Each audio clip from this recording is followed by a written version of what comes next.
Gold, trusted gold buyers. మీరు తాకట్టు పెట్టిన బంగారాన్ని విడిపించి ఈ రోజు ఉన్న మార్కెట్ ధరకు కొనబడను.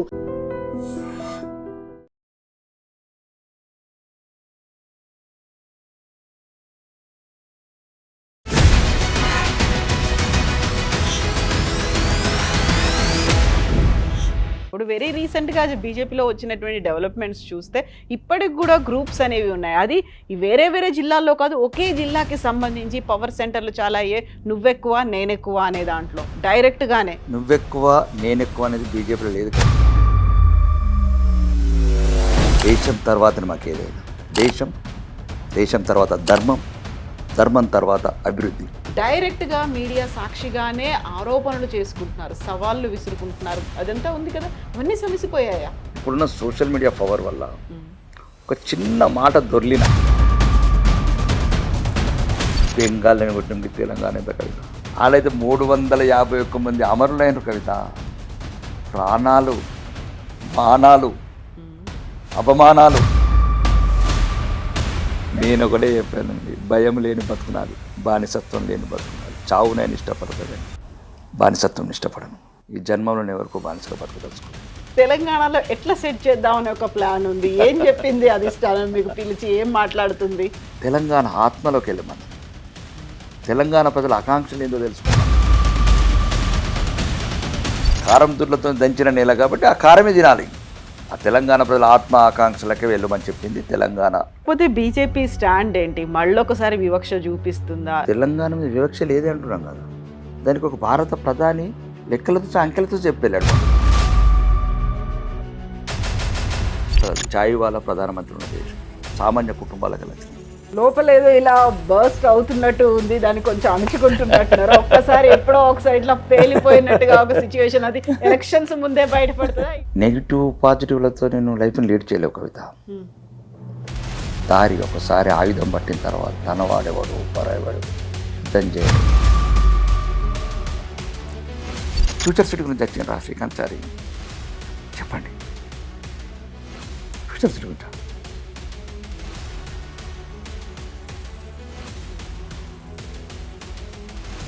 అంటే మనమేం చేయలేకపోతే.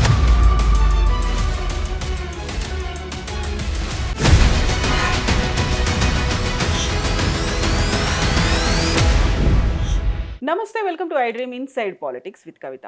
వెస్ట్ బెంగాల్ తర్వాత టార్గెట్ తెలంగాణగా బీజేపీ వర్క్ చేస్తోంది. ఒంటరిగానే పోటీ చేస్తాము అనేటువంటి ఒక స్ట్రాంగ్ స్టేట్మెంట్ కూడా కేంద్ర హోంశాఖ మంత్రి అమిత్ షా దగ్గర నుంచి వచ్చింది. మరి తెలంగాణలో సరికొత్త పార్టీలు వచ్చిన తర్వాత, కాక్రోచ్ జనతా పార్టీకి యూత్ నుంచి సపోర్ట్ వచ్చిన తర్వాత బీజేపీ స్ట్రాటజీ ఎలా ఉండబోతోంది? ఇప్పటికే గ్రూపులు, గొడవలు వీటన్నిటినీ ఏకం చేసుకొని ముందుకు వెళ్ళాలి అంటే, ఏకతాటిపైకి అందరినీ తీసుకురావాలంటే ఒక టఫ్ ఛాలెంజింగ్ టాస్క్ ఏమైనా బీజేపీకి ఉండబోతోందా?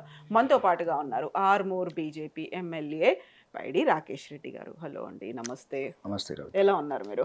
చాలా బాగున్నాను. పార్టీ ఎలా ఉంది తెలంగాణలో? పార్టీ నాకన్నా ఎక్కువ బాగుంది. అవునా? చాలా స్ట్రాంగ్గా ఉందా? చాలా స్ట్రాంగ్ ఉంటేనే 8 మంది ఎంపీలకు గెలిచినాం. 8 మంది ఎంపీలు, 8 మంది ఎమ్మెల్యేలు. కాకపోతే ఆ గ్రూపులు, డివిజన్లు అనేవి చాలా ఉన్నాయి. ఎక్కడికక్కడ పవర్ సెంటర్లు అనేవి ఉన్నాయి. ఏకతాటి మీదకి రావట్లేదు, గొడవలు ఉన్నాయి. ఏ పార్టీలో అలా అయితే బీజేపీలో ఏ పార్టీలో అంటే ఫర్ ఎగ్జాంపుల్ అదేదో మొత్తానికి ప్రజాస్వామ్యంలో ఒక బ్యూటీ ఆఫ్ ది డెమోక్రసీ. కొద్దిగా అభిప్రాయ భేదాలు తప్ప మనస్పార్థల పదం వేరు, అభిప్రాయ భేదాలు వేరు. చిన్న చిన్న అలకలు ఉంటాయి కుటుంబం లాగా. కానీ మాకున్నంత వరకు అవి సర్దుకుంటున్నాయి, సర్దుకున్నట్లే కూడా. ఎందుకంటే కేంద్ర పార్టీ బాగా సీరియస్గా ఉంది. ఓకే, అంటే తెలంగాణ ప్రజల ఆకాంక్షలు నెరవేర్చాలంటే మనం కొన్ని వ్యక్తిగత వాటిని పక్కన పెట్టాలి. అంతే, వ్యక్తిగతంగా పక్కన పెట్టాల్సిందే. ఎందుకంటే 40 సంవత్సరాల నుంచి భారతీయ జనతా పార్టీ కార్యకర్తల కళ్ళల్లో కన్నీళ్ళకు బదులు రక్తం కారే రోజు వచ్చింది.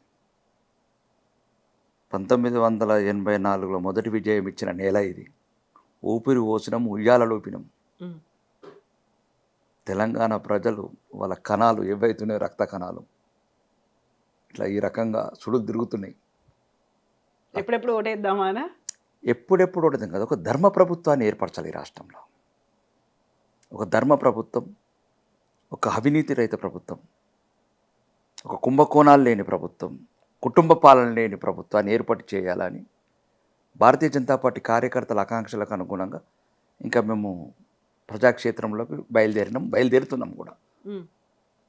కాకపోతే అవన్నీ ఒకప్పుడు ఇప్పుడు అంతా కలిసిపోయాము అనుకున్నప్పుడు వెరీ రీసెంట్గా బీజేపీలో వచ్చినటువంటి డెవలప్మెంట్స్ చూస్తే ఇప్పటికి కూడా గ్రూప్స్ అనేవి ఉన్నాయి. అది ఈ వేరే వేరే జిల్లాల్లో కాదు, ఒకే జిల్లాకి సంబంధించి పవర్ సెంటర్లు చాలా అయ్యే, నువ్వెక్కువ నేనెక్కువ అనే దాంట్లో డైరెక్ట్గానే.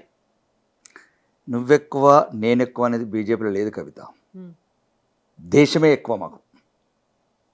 దేశం తర్వాతనే మాకు ఏదైనా. దేశం తర్వాత ధర్మం, ధర్మం తర్వాత అభివృద్ధి. ఈ మూడే మాకున్నాయి. కాబట్టి దాంట్లో చిన్న చిన్న ఇది ఒక విశాల దేశం ఇవన్నీ సహజంగా జరుగుతూ ఉంటాయి. కానీ ఏది అది కొద్దిగా ఇబ్బంది లేనంత వరకు సర్దుకుంటూ పోవాల్సిన వ్యవస్థ ఇది డెమోక్రసీలో. అలా అని మేము మిగతా పార్టీలాగా రకరకాల సమస్యలు చూశారు కదండి. మన కామారెడ్డి పండ పెడితేనే పోస్ట్ వస్తాయని డైరెక్ట్ అక్కడ ఉన్న ఒక సీనియర్ నాయకుడు ఆ మాటలు విన్నారు కదా. పైసలు ఇస్తేనే పడుకోబెడితేనే పదవులు వస్తున్నాయంటే అట్లా ఆ పార్టీ కాదు ఇది. ఇది దేశం గురించి, ధర్మం గురించి, అభివృద్ధి గురించి చిన్న చిన్న మనస్పర్ధలు ఉంటాయి, సర్దుకుంటాయి. అందరం కలిసి ఎట్లయితే ఒక మహాయుద్ధం ప్రజాస్వామ్యంలో ఉన్నదో కంపల్సరీ ముందుకెళ్తాం. 24వ రాష్ట్రానిగా భారతీయ జనతా పార్టీ శాఖలో ఈ పువ్వులు పెడతాం. అయితే మిగతా పార్టీల్లో ఉన్నట్టుగా మా దగ్గర లేదు అనుకున్నప్పుడు వ్యక్తిగతంగా ఉండేటువంటి విభేదాలు, గ్రూపులు అనేవి చాలా ఉన్నాయి. ఒకరి మీద ఒకరు ఎవరు పై చేయి సాధించాలి అనేది అది అక్కడ క్షేత్రస్థాయిలో కావచ్చు, సోషల్ మీడియాలో కావచ్చు, కార్యకర్తలు, క్యాడరు ప్రతి చోట కూడా అది కనిపిస్తోంది. డైరెక్ట్గా మీడియా సాక్షిగానే ఆరోపణలు చేసుకుంటున్నారు, సవాళ్ళు విసురుకుంటున్నారు. అదంతా ఉంది కదా, అవన్నీ సమసిపోయాయా? మాకున్నంత వరకు చిన్న ఏదన్నా మండల స్థాయిలలో కానీ ఎక్కడ కూడా ఎంపీలు ఎమ్మెల్యే స్థాయిలో అట్లాంటి ప్రవర్తన లేదు. ఇంతకుముందు అక్కడ చిన్న చిన్నవి జరిగినాయి కొన్ని సోషల్ మీడియా ద్వారా. ఇక్కడ ఏమవుతుందంటే కవిత, ఇప్పుడున్న సోషల్ మీడియా పవర్ వల్ల ఒక చిన్న మాట దొర్లిన అది చిలువల వలవలుగా వెళ్ళిపోతుంది. ఆ రకంగా జరిగింది తప్ప ఈరోజు మాకు క్లియర్గా నిర్ణయం చెప్పారు, పొత్తు లేదు, ఒంటరి పోరు. బెంగాల్ని కొట్టిన తెలంగాణ ఎంత కవిత. వాళ్ళైతే 351 మంది అమరులైన కవిత.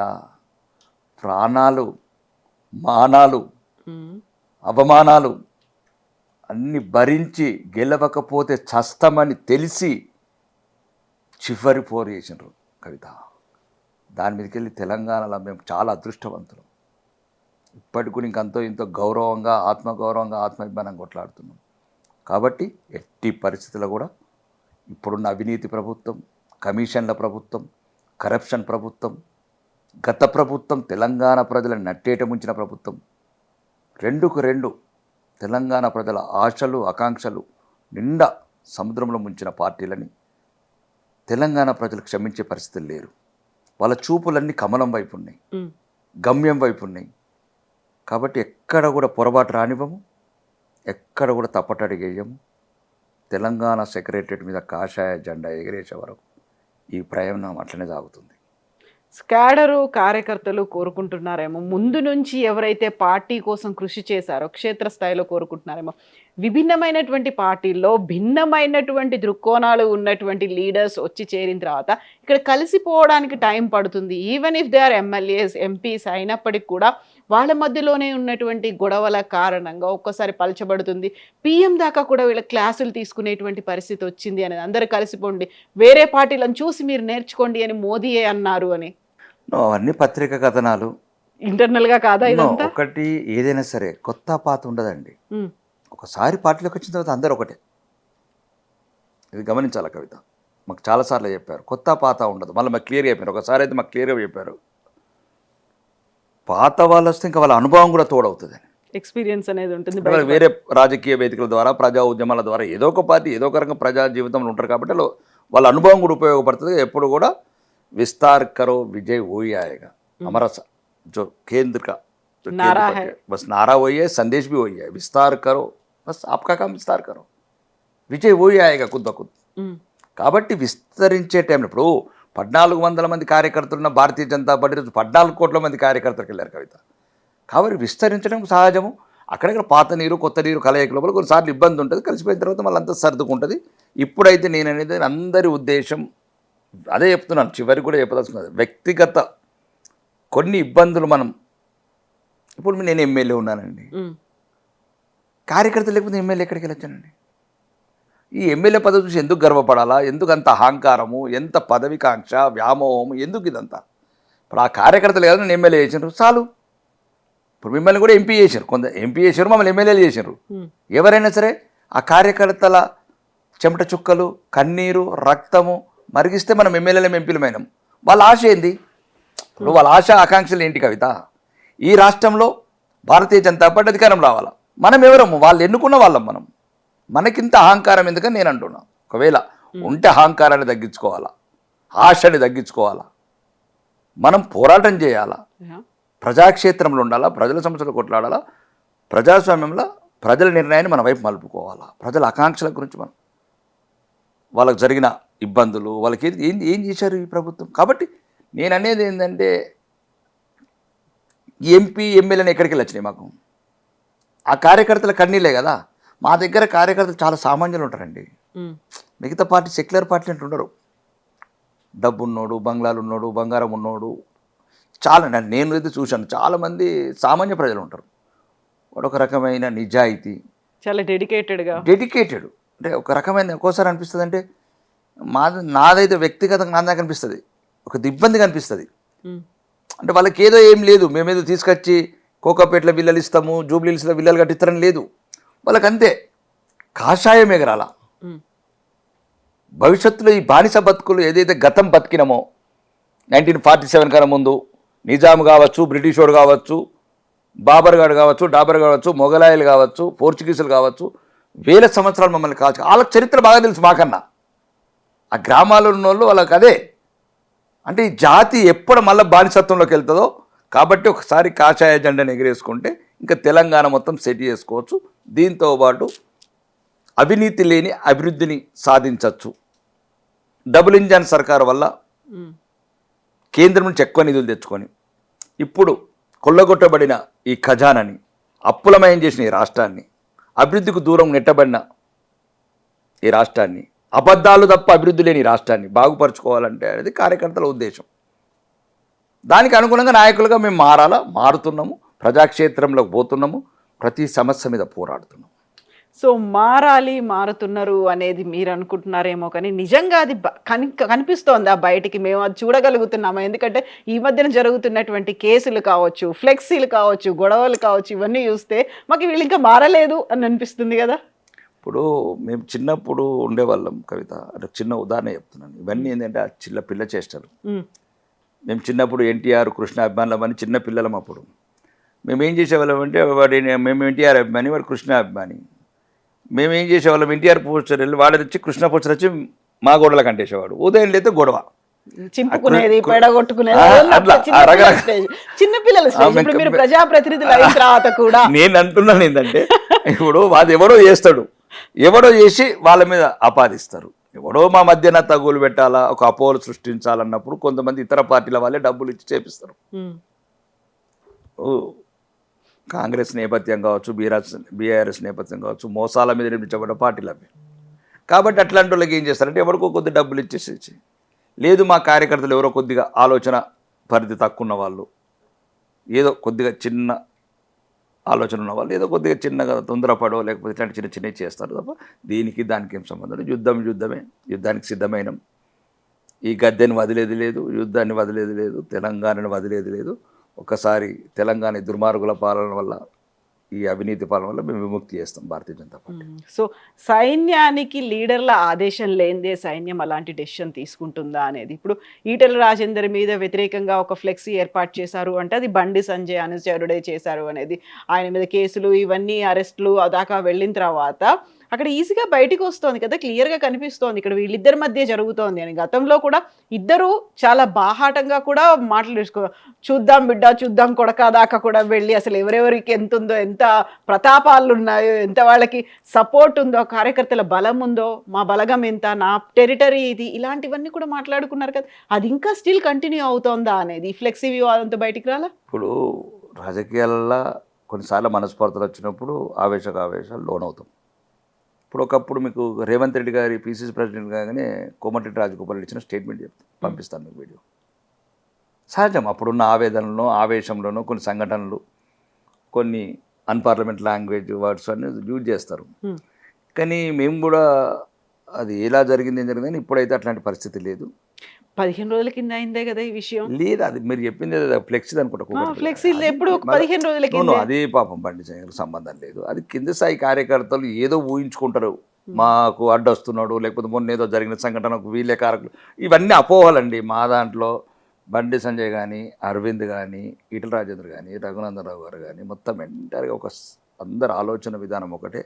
అందరూ కూడా ఒక రకమైన ఐడియాలిస్టులు ఉన్నారు. ఇప్పుడు ఈటల రాజేందర్ కావచ్చు, ఒక్కొక్కరు ఒక నేపథ్యం ఉంది. ఉద్యమకారుడు, 10 ఏళ్ళు మంత్రిగా ఉండి కరోనా టైంలో తన ప్రాణాలకు తెగించి తెలంగాణ ప్రజల హాస్పిటల్ కావచ్చు, కరోనా అప్పుడు ఆ ఇష్యూస్లలో చాలా జాగ్రత్తలు తీసుకున్న మంత్రి ఆయన. ఆర్థిక శాఖ మంత్రిగా జిఎస్టీకి చాలా సహాయ సహాయకాలు ఉంది. అట్లాంటి ఉద్యమకారుడు, వాళ్ళొక సౌమ్యుడు కాబట్టి ఉంటారు రాజకీయాలలో కొందరు ఉంటారు. బండి సంజయ్ గారు ఆయనకున్న ఒక ఉద్రేక స్వభావం. ఈరోజు ఒక జాతి అంటే తెలంగాణ ప్రజల్ని ఒక రూతులంచిన నాయకుడు. అరవింద్ గారు ఆయన చతురతతోని, రఘునందన్ రావు గారు తెలుసు మీకు, ఇంకా ఒక మేధావి, ఏ సబ్జెక్ట్ అయినా అనర్గళంగా మాట్లాడే ఒక నాయకుడు. మా దాంట్లోని నాయకులు ఎక్కడ లేరండి. కానీ ఒకటే, కొన్నిసార్లు ఏమవుతుందంటే ఇప్పుడు మైనారిటీలను రెచ్చగొట్టడం, బుజ్జగింపు రాజకీయాలు, భారతీయ జనతా పార్టీ మీద విషం చిమ్మటం, ఇవన్నీ వల్ల కొన్నిసార్లు ఇబ్బందులు అవుతాయి.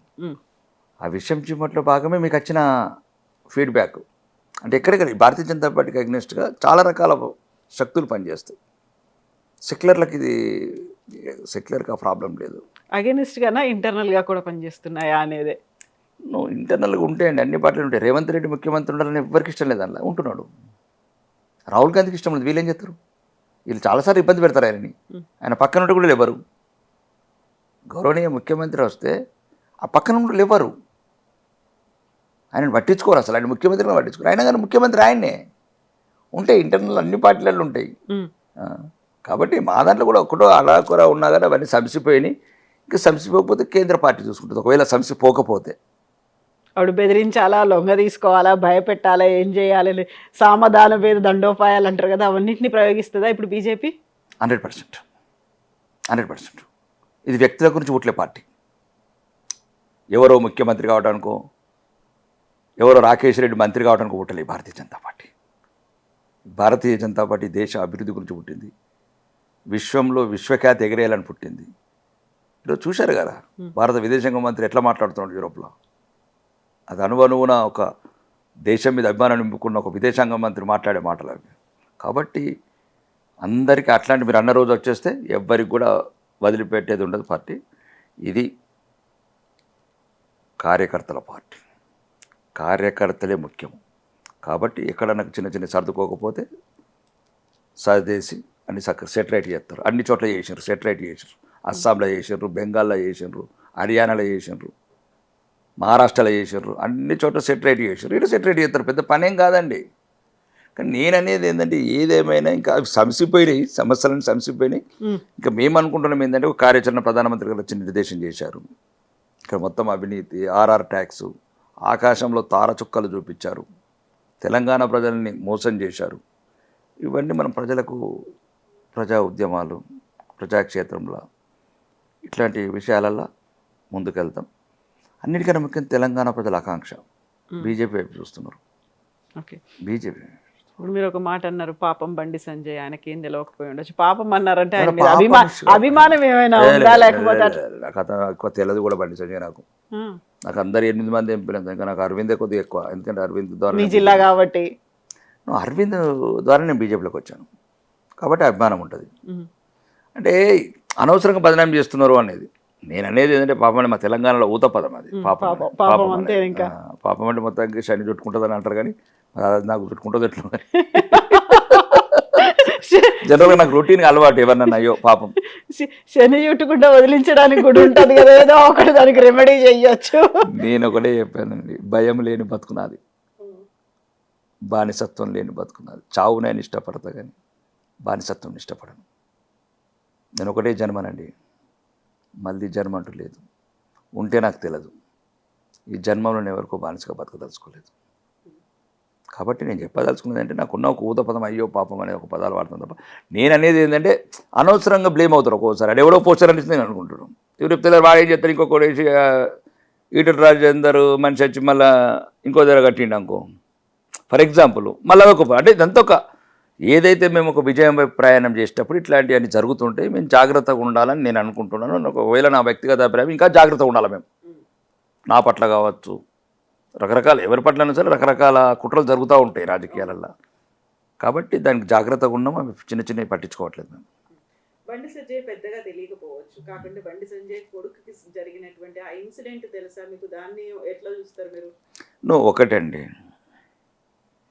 ఇప్పుడు ఆ ఇన్సిడెంట్ ఏందనేది ఇంకా మొత్తం చట్టబద్ధ సంస్థల చేతిలో ఉంది, ఇన్వెస్టిగేషన్ టీంలో. ఇంకొక మనము ఏదైతే ఆ సమయంలో ఏది అనుకున్నామో, ఏదైతే జరిగినాయో, చర్చలు జరిగినాయి, రకరకాల డిబేట్లు జరిగినాయి, రకరకాల వ్యవస్థ మూవ్ అయింది. ఇప్పుడు దాని మీద ఒక సిట్ ఏర్పాటు చేశారు, ఒక ఐపీఎస్ అధికారిని పెట్టారు. వాళ్ళు దర్యాప్తు సంస్థలు ఏదైతే యాక్షన్ తీసుకున్నారో, ప్రైమరీ యాక్షన్ తీసుకున్నారు, అతను అరెస్ట్ చేశారు, పంపించారు. ఇంకా దర్యాప్తు సంస్థలు చూసుకుంటాయి. దర్యాప్తు సంస్థల తర్వాత న్యాయ వ్యవస్థ. ఇంకా మనం ఊహించుకున్నంత మాత్రాన, మనం ఏదో జరిగినంత మాత్రాన అది కోర్టు లాక్ అగ్నెస్ట్కు పోయినట్లు ఇప్పుడు ఈ సమయంలో. ఆ సమయంలో అంటే అతనికి ఏదో రకరకాల అరెస్ట్ కాలేదు కాబట్టి ఇంకేదో రకరకాలుగా మాట్లాడినాం. కానీ ఏదేమైనా సరే ఇంకా మనము చట్టానికి న్యాయానికి వదిలిపెట్టాలి. ఇంకా మనం మీడియా అనేది ఎంతవరకు చేయాలో, ఎంతవరకు ఆడుకోవాలో అంతవరకు ఆడుకున్నది. కేసుని కాస్త మనం మాట్లాడుకోవద్దు, ఎందుకంటే కోర్టు పరిధిలో ఉంది కాబట్టి. అయితే బండి సంజయ్కి ఆ కేసు వల్ల, జరిగినటువంటి ఈ ఇష్యూ వల్ల పార్టీలో ఎవరు శత్రువులు ఉన్నారు, బయట పార్టీలో ఎవరు మిత్రులు ఆయనకు ఉన్నారు అనేది చాలా క్రిస్టల్ క్లియర్గా క్లారిటీ వచ్చింది అనే ఒక మాట కూడా, ఒక విమర్శ, ఆరోపణ బీజేపీ లీడర్స్ మీద వచ్చింది. ఇప్పుడు అదే కవిత, ఇప్పుడు జరుగుతాయని మంచిగా జరిగింది వచ్చేది మంచిగా ప్రతి ఏదైనా సరే. ఇప్పుడు ఉదాహరణకు చాలాసార్లు మనం ఫైనాన్స్గా లాస్ అవుతాం, వ్యాపారాలు అవి పెద్ద సత్యం రామలింగరాజు ఎక్కడున్నాడు? వేలాది మందికి ఉద్యోగాలు ఇచ్చి రోజు లక్షలాది కోట్లు పెట్టుకున్న సాఫ్ట్వేర్ కంపెనీలన్నీ. నేను మొన్న శ్రీరాజు ఇంటర్వ్యూ చదివిన వంశానాథ్, అంతలో సత్యంలో పనిచేసిన వాళ్ళు ఈరోజు 1000 కోట్లు. కానీ ఎక్కడున్నాడు సత్యం రామలింగరాజు? అంటే నేను అనేది ఏంటంటే, ఒకవేళ మన మంచికేనా, అంతే అంటే అదే చెప్తున్నాను నేను. ఏదైనా మంచిగా క్లియర్గా చెప్తున్నాను. ఎందుకంటే నీకు కష్టం వచ్చినప్పుడు, నష్టం వచ్చినప్పుడు ఎవరు నీ వాళ్ళు కాదు. అది చూపించడానికి దేవుడు పరీక్ష పెడతాడని నా వ్యక్తిగత అభిప్రాయం. ఒకవేళ తప్పే జరిగింది, నిజంగానే తప్పు చేశారు అనుకున్నప్పుడు నీ వాళ్ళు ఎవరు, నీ వాళ్ళు కాని వాళ్ళు ఎవరు అనేది ఉండదు కదా. ఏది నిజం, ఏది తప్పు, దానికి దీనికి సంబంధం లేదు. మళ్ళీ అది వేరేనే దర్యాప్తు, అది న్యాయం, అది వేరే విషయము. కానీ ఏదైనా సరే పిల్లల్ని కంటాం కానీ పిల్లల రాతలు మాత్రం కనలేమండి. ఇది కూడా సమాజం ఆలోచించుకోవాలి. మీరైనా నేనైనా కవిత, ట్రూ. ఇది ఒకసారి మనకు కొద్దిగా అంటే ఇబ్బంది అనిపిస్తుండొచ్చు, కానీ పిల్లల రాతను మాత్రం రాయలేము. చాలామంది మామూలుగా ఉన్న వాళ్ళు చాలామంది చూస్తాం. ఏదో మొన్న ఒక అమ్మాయి తండ్రిని ఐఏఎస్ ఆఫీసర్ చేసి తండ్రి నడిపే రిక్షా దొక్కింది, అదొక గర్వం. ఒక మామూలు రిక్షా పుల్లర్ కూతురు ఐఏఎస్ ఆఫీసర్ ఎక్కడో కలకత్తా వీధులలో ఒకసారి రిక్షాలో తండ్రిని కూర్చుని పెట్టుకుని రిక్షా దొక్కింది ఐఏఎస్ ఆఫీసర్. ఆ కూతురు అట్లాంటిది. కొందరేమో ఇంకొక సంతానం ఇంకో రకంగా చేస్తారు. కొందరు ఆస్తులు కొల్లగొడతారు, కొందరు ఆత్మాభిమానం కొల్లగొడతారు, కొందరు అవమానాల పాలు చేస్తారు. ఎంతవరకు తల్లిదండ్రుల బాధ్యత ఉంటుంది? ఏ తల్లిదండ్రులు కోరుకుంటారు అట్లా కావాలని? చెప్పండి. ఏ తల్లిదండ్రులు కోరుకుంటారు తమ కొడుకు కానీ తమ కూతురు కానీ ఇట్లాంటి చర్యలు చేయాలని కోరుకుంటారా? చెప్పండి. ఇవి జరుగుతాయి. అనుకోకుండా జరిగిన ఈ సంఘటనల వల్ల తప్పదు, భరించాల్సిందే. బాధ అయినా, కడుపులో రగిలిన కన్నీళ్ళు కళ్ళల్లో పెట్టుకోవాలా, రగిలించాల్సిందే ఎవరికైనా సరే. ఇప్పుడు చాలామంది చూస్తాం జైళ్ళలో, ఇప్పుడు మీరు జైలుకి వెళ్ళండి, కోర్టుకి వెళ్ళండి, మీరు క్రిమినల్ కోర్టుకి వెళ్ళండి, అక్కడ ఉంటాయి మర్డర్ చేసిన తల్లిదండ్రులు కూడా వస్తారు. వాడు మర్డర్ చేసినచ్చు, కానీ తల్లిదండ్రులు కొడుకేవాడు. మర్డర్ చేసిన కుటుంబం ఒకవైపు, సమాజం ఒకవైపు. మీరు జైళ్ళల్లో ములాఖాత్కి వెళ్ళి చూడండి, వాడు ఏమైనా చేసిండొచ్చు, కానీ వాడి కుటుంబానికి, వాడి తల్లిదండ్రులకు ఓ బాధ ఉంటుంది, ఒక ఎమోషన్ ఉంటుంది. కాకపోతే అంతకు మించి ఒక బాధ్యతాయుతమైనటువంటి పదవి పబ్లిక్ రిప్రజెంటేటివ్ అనేది వాళ్ళు చేస్తే జనాలు చూస్తూ ఉంటారు. వీళ్ళు ఈ పదవిలో ఉన్నారు, అరే వాళ్ళ పిల్లల్ని వాళ్ళు చూసుకోలేదా, పెంపకం బాగాలేదా, లేకుంటే ఎక్కడ లోపం జరిగింది, అసలు కొడుకు ఆధారలో ఉంటే పేరెంట్స్ చూసుకోవట్లేదా, ఇట్లాంటి బోల్డ్ అని డౌట్స్ వస్తూ ఉంటాయి కదా. పర్టికులర్గా ఈ ప్రజాక్షేత్రంలో ఉన్నప్పుడు చాలా జాగ్రత్తగా ఉండాలి అనేదాన్ని యాజ్ ఎ పేరెంట్గా ఎవరైనా దాన్ని యాక్సెప్ట్ చేస్తారు. ఎంతో జాగ్రత్త ఉన్నాయి, వేలు జరిగినాయి. ఇప్పుడు అది మళ్ళీ ఇది చర్చ పోతుంది. బట్టిలలో వేసి కూడా కాల్ చేసినారు. నేను అనేది ఉద్దేశం ఏంటంటే, ఇది అందరు పొలిటీషియన్స్ మనకి వస్తుంది. నిజంగా పొలిటీషియన్ టైం ఉండదు. ఇప్పుడు నేనే ఉన్నాను, నా కొడుకు ఇప్పుడు +2 చదువుతున్నాడు. నేను ఎమ్మెల్యే నుంచి మార్కు తక్కుతున్నాయి. ఎందుకంటే ప్రజా జీవితంలో ఉదయం లేచి నుంచి ఇప్పుడు కాన్షియస్ పోతాం, 3 రోజులు ఉండాలా, లేదు పార్టీ ప్రోగ్రాంలు వరంగల్ పోవాలా, ఆదిలాబాద్ పోవాలా, ఢిల్లీ పోవాలా. ఓకే, వాళ్ళ మదర్ చాలా కష్టపడుతుంది, చెప్తుంది అప్పటికి కూడా. ఇప్పుడు నేను అప్పుడప్పుడు ఈ మధ్యన కొద్దిగా ఎడ్యుకేషన్ ఇంపార్టెంట్, వాల్యూస్ ఇంపార్టెంట్ ఉండకుండా చెప్తున్నాను. ఇంట్లో ఎక్కువ టైం ఉంటాను, కారణం ఏదైనా బయట కొద్దిగా ప్రోగ్రామ్స్ క్యాన్సిల్ చేసుకున్నా అంటే నేను చెప్తాము, అంతే చెప్తాము. కానీ ఏం చేస్తాం, ఇప్పుడు ఏ ఫ్యాక్టర్స్ వాళ్ళ మీద పనిచేస్తాయి అనేది తెలియదు. అది ఏ తల్లిదండ్రులైనా కానీ మీరు ఇట్లా కావాలని కోరుకోరు కదా, చెప్తారు. ఇప్పుడు ఉదాహరణకు నేనైనా సరే వచ్చిన కొడుకుని రాగానే తిన్నావు అంటాను, చదువుకున్నావు అంటాను, మంచి చదువుకో అంటాను, చదువుని మించింది ఏం లేదంటాను, కొద్దిగా ప్రవర్తన కొద్దిగా ఉంచండి, కొద్దిగా గౌరవించండి. ఇట్లా చిన్నపిల్లలే కాబట్టి ఇప్పుడే కదా 18 సంవత్సరాలు కాబట్టి, ఇంకా అంటే జనరల్గా ఇప్పుడే టీనేజ్లో ఇన్ఫ్లుయెన్స్ అనేది ఉంటుంది, హార్మోన్స్ చేంజ్ అవుతూ ఉంటాయి. ఆ టీనేజ్ కూడా మనం కూడా క్రాస్ అయ్యాం కదా. అదే మనకు తెలియని టీనేజ్ కాదు కదా. టీనేజ్లో మనకి ఎట్లాంటి ఫీలింగ్స్ వస్తుంది వాళ్ళకే వేస్తాయి. కానీ మనం అంటే ఆ క్రాస్ అయ్యి వచ్చినాం కాబట్టి ఏది మంచో ఏదో చెడు చెప్పగలగాలి. ఫ్రెండ్షిప్ ఎక్కువ ఎఫెక్ట్ పడుతుంది, సోషల్ మీడియా బాగా ఎఫెక్ట్ పడుతుంది, అన్ని కారణాలు ఉన్నాయి. ఇప్పుడు ఒకప్పుడు ఈ రోజు వాడికి ప్రపంచమే చేతిలో కనబడుతుంది. కాబట్టి చాలా తల్లిదండ్రులు తమ పిల్లల్ని మంచిగా అనుకుంటారు, మంచి ప్రయోజకులు పెంచాలనుకుంటారు. అప్పుడప్పుడు కషాయి కాలం కాటెత్తుంది, అది కన్నీళ్లతోనే పూర్తవుతుంది. బాగుంది, చాలా బాగా చెప్పారు. మనం పార్టీ గురించి కూడా మాట్లాడుకుంటే, వెస్ట్ బెంగాల్లో మొత్తం సెట్ చేసినాం, అక్కడ సమస్య పోయింది, అన్నీ అయింది అనుకున్నప్పుడు తెలంగాణలో ఎట్లా సెట్ చేద్దామని ఒక ప్లాన్ ఉంది. ఏం చెప్పింది అధిష్టానం మీకు పిలిచి, ఏం మాట్లాడుతుంది? ఒకటండి, మాకు తెలంగాణ ఆత్మలోకి వెళ్ళమన్నది, తెలంగాణ ప్రజల ఆకాంక్షలు ఏందో తెలుసుకోమన్నది, తెలంగాణ ప్రజల సంస్కృతి, వాళ్ళకున్న సమస్యలు, వాళ్ళు కోరుకుంటున్న ఆత్మాభిమానము, ఆత్మగౌరవము. తెలంగాణ ప్రజలు ఒక నిజాం రాజు మీద దండయాత్ర చేసిన రాజులు, సాయుధ పోరాటాలు చేసిన వాళ్ళు. ఇది మామూలు జాతి కాదు తెలంగాణది. ఏదో ఆంధ్ర తెలంగాణ ఉద్యమం, అది మామూలు ఉద్యమం. అది అట్లా కాదు. అంటే మామూలు ఉద్యమం అంటే కంపేర్ టు అంటే 1200 మంది బిడ్డలు తెగించి పాపం వాళ్ళ ప్రాణాలు కోల్పోయినారు, సకల జనుల సమావేశం. కానీ ఈ జాతిలో అడుగడుగున ఒక ఆవేశం. ఆ టైంలో నిజాం ప్రభుత్వం కావచ్చు, సాయుధ పోరాటం కావచ్చు, కమ్యూనిస్ట్ సాయుధ, ఒక రకమైన వైల్డ్ సాయిల్ ఇది. కాబట్టి తెలంగాణ ఆత్మలోకి కూడా వెళ్ళాలి మేము. ఇప్పుడు నువ్వు యూపీ ఫార్ములా ఇక్కడ పనిచేయదు, బెంగాల్ ఫార్ములా ఇక్కడ పనిచేయదు, తెలంగాణ ఫార్ములా తెలంగాణ. అంటే కారం దుడ్లతో దంచిన నేల కాబట్టి ఆ కారమే తినాలి. ఆ తెలంగాణ ప్రజల ఆత్మ ఆకాంక్షలకే వెళ్ళమని చెప్పింది. తెలంగాణ ఆకాంక్షలు, వాళ్ళ ఆత్మాభిమానము, ఆత్మగౌరవము, వాళ్ళ అభివృద్ధి గురించి మనం ఏమేమి చేయాలా, అభివృద్ధి గురించి పెద్దలు ప్రణాళికలు ఇస్తారు. మాలాంటి వాళ్ళు ఏం చేస్తారంటే కొత్తగా వచ్చిన రాజకీయాలు కాబట్టి ఇంకా మాకు ప్రజల మధ్యలోకి వెళ్ళి ప్రజా ఉద్యమాలు నిర్మించడము, ప్రజా చైతన్యం చేయడము, ఇప్పుడున్న ఈ అవినీతి ప్రభుత్వాన్ని, అబద్ధాల ప్రభుత్వాన్ని, వాళ్ళకి ఏం చేసిన మోసాలు చెప్పడం, ఇప్పుడు జరుగుతున్న మోసాలు చెప్పడం. ఫర్ ఎగ్జాంపుల్ వడ్ల కొనుగోలు కావచ్చు, ఈరోజు యూరియా గురించి క్యూలు కట్టడం కావచ్చు.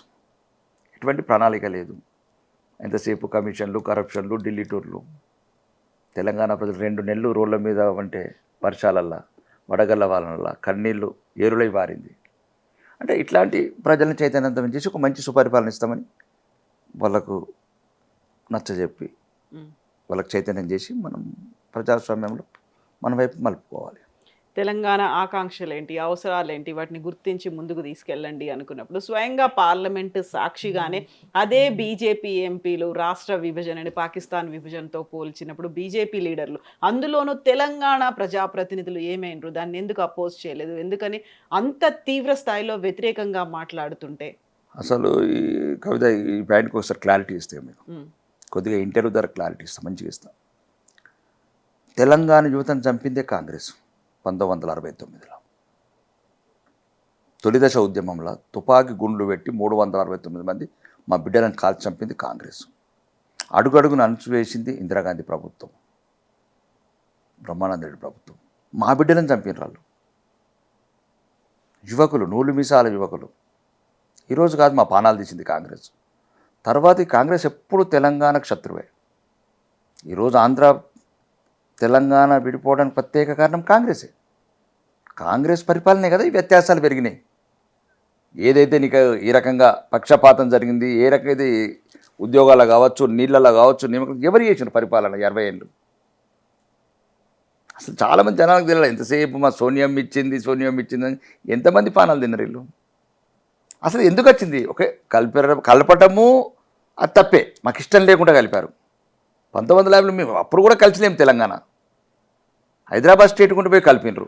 బోరుగుల రామకృష్ణారావుని చీఫ్ మినిస్టర్ చేస్తున్నారు. ఎందుకంటే నీకు ఆంధ్రప్రదేశ్లో మీరు ఎవరన్నా అండి, కర్నూలుకి వెళ్ళి అడగండి, కర్నూలు పాత ఆంధ్ర చరిత్రకారులు ఉన్నారు.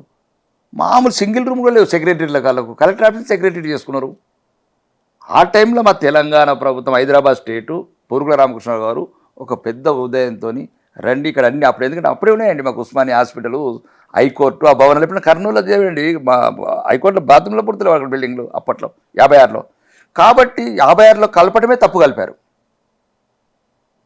కలిపినప్పుడు కలిసిపోవాల్సింది అంటే కాంగ్రెస్ ప్రభుత్వమే కదా. మళ్ళీ 50 ఏళ్ళు మళ్ళీ ఇట్లా మోసం చేసినారు.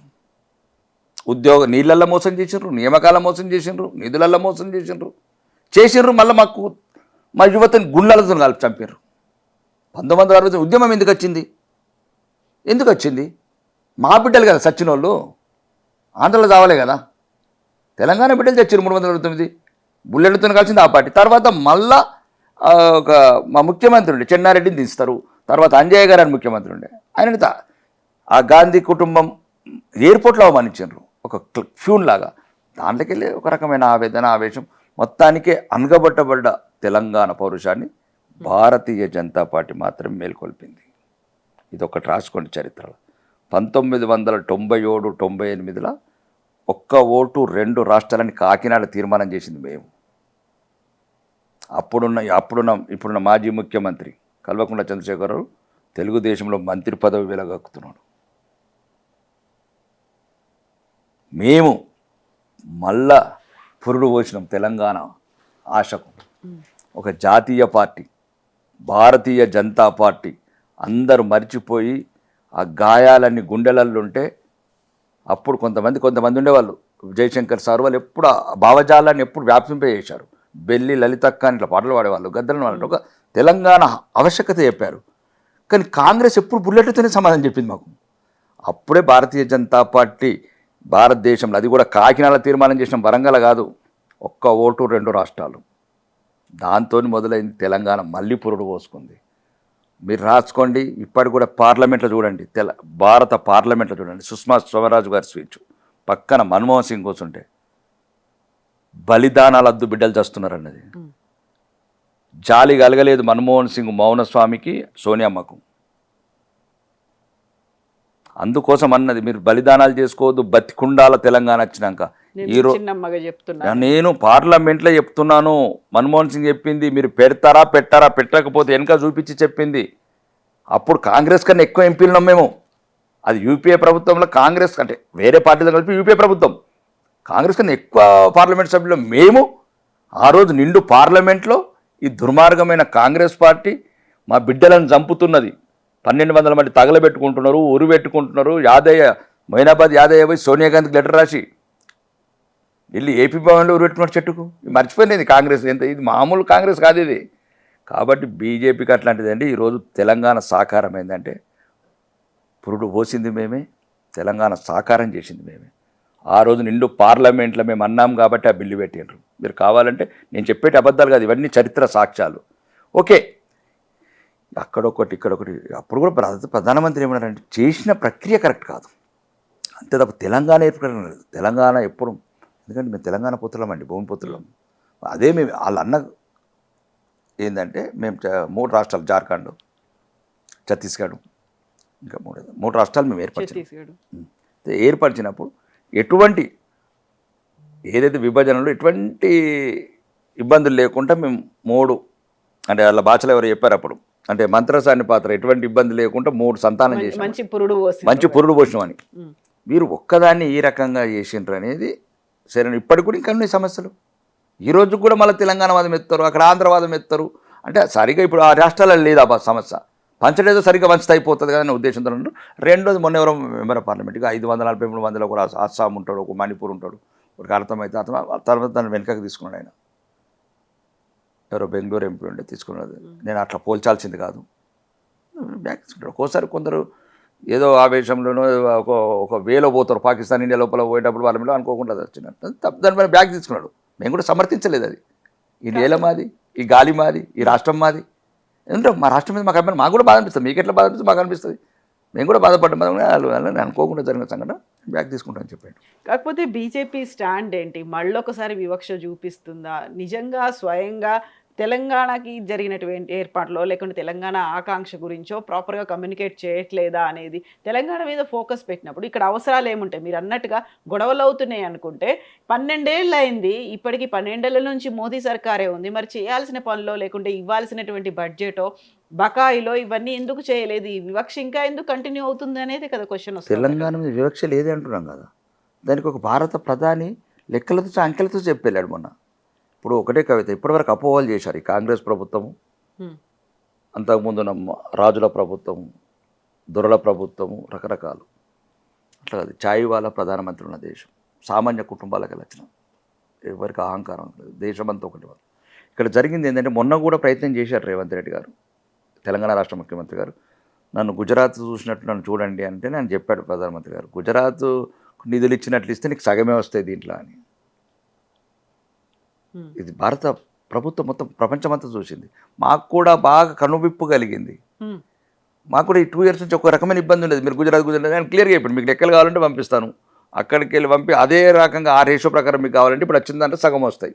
కాబట్టి మేము మళ్ళీ దానికి ఎగ్జాంపుల్స్ కూడా ఇచ్చేయండి. మా దగ్గర ఇంకా 100 ఎగ్జాంపుల్స్ ఉన్నాయి, అది పక్కన పెట్టండి. అంటే సుమారు 1000, మన ఉమ్మడి రాష్ట్రం ఉన్నప్పుడు 1000 కోట్లు ఇచ్చాం రైల్వేకు. ఈరోజు 5500 కోట్లు బడ్జెట్ ఇక్కడ నుంచి 50,000 కోట్ల వర్క్ చేస్తున్నాం. ఇంకా రెండోది మీకు ఇంకోటి చెప్పాలి, ఈరోజు దేశంలో ఇప్పుడు మట్టి రోడ్ కావచ్చు మేము ఇచ్చినమే, ఇప్పుడు రెండోది రీజనల్ రింగ్ రోడ్ మేము ఇచ్చిందే 50%, కంపెన్సేషన్ ఫండ్స్ కూడా మేమే ఇచ్చినాం. రీజనల్ రింగ్ రోడ్ డిపిఆర్ మేమే అప్రూవల్ చేసినాం. ఏ సహకారాలు ఈరోజు సికింద్రాబాద్ స్టేషన్ కావచ్చు, చర్లపల్లి స్టేషన్ కావచ్చు, మొత్తానికి మొత్తం మౌలిక వసతులు, 5 వందే భారత్ ట్రైన్లు, 6 అమృత భారత్ ట్రైన్లు, రెండోది Kakatiya textile park, Zaheerabad industrial park, బీబీనగర్లో ఎయిమ్స్ కావచ్చు, సమ్మక్క సారిక గిరిజన యూనివర్సిటీ కావచ్చు. ఈ దేశంలో ఇంకా చాలా ఉన్నాయి, లెక్కలు చెప్పుకుంటూ పోతే వీళ్ళది. కానీ ఎక్కడ కూడా తెలంగాణ మీద ప్రత్యేకమైన అభిమానం ఉంది భారతీయ జనతా పార్టీకి, స్పెషల్లీ భారతీయ జనతా పార్టీ. ఎందుకంటే 1984లో 2 సీట్లలో 1 సీటు తెలంగాణ, జంగారెడ్డి గారు. కాబట్టి ఈ నేల ఆశీర్వదించింది, పురుడు పోసింది, జన్మనిచ్చింది అని ఒక గౌరవము, అభిమానం ఉంది ప్రత్యేకంగా తెలంగాణ మీద. కాబట్టి ఎవరేమి చెప్పినా తెలంగాణకి ఈరోజు కూడా మీరు గమనించండి, 5 లక్షల కోట్లు బుల్లెట్ ట్రైన్స్, డిపిఆర్ కూడా అప్రూవల్ అయిపోయింది మొన్ననే. హైదరాబాద్ మీరు ఎక్కడ కూడా భారతదేశంలో 7 బుల్లెట్ ట్రైన్లు శాంక్షన్, 29 రాష్ట్రాలలో 7 శాంక్షన్ చేస్తే తెలంగాణ 3.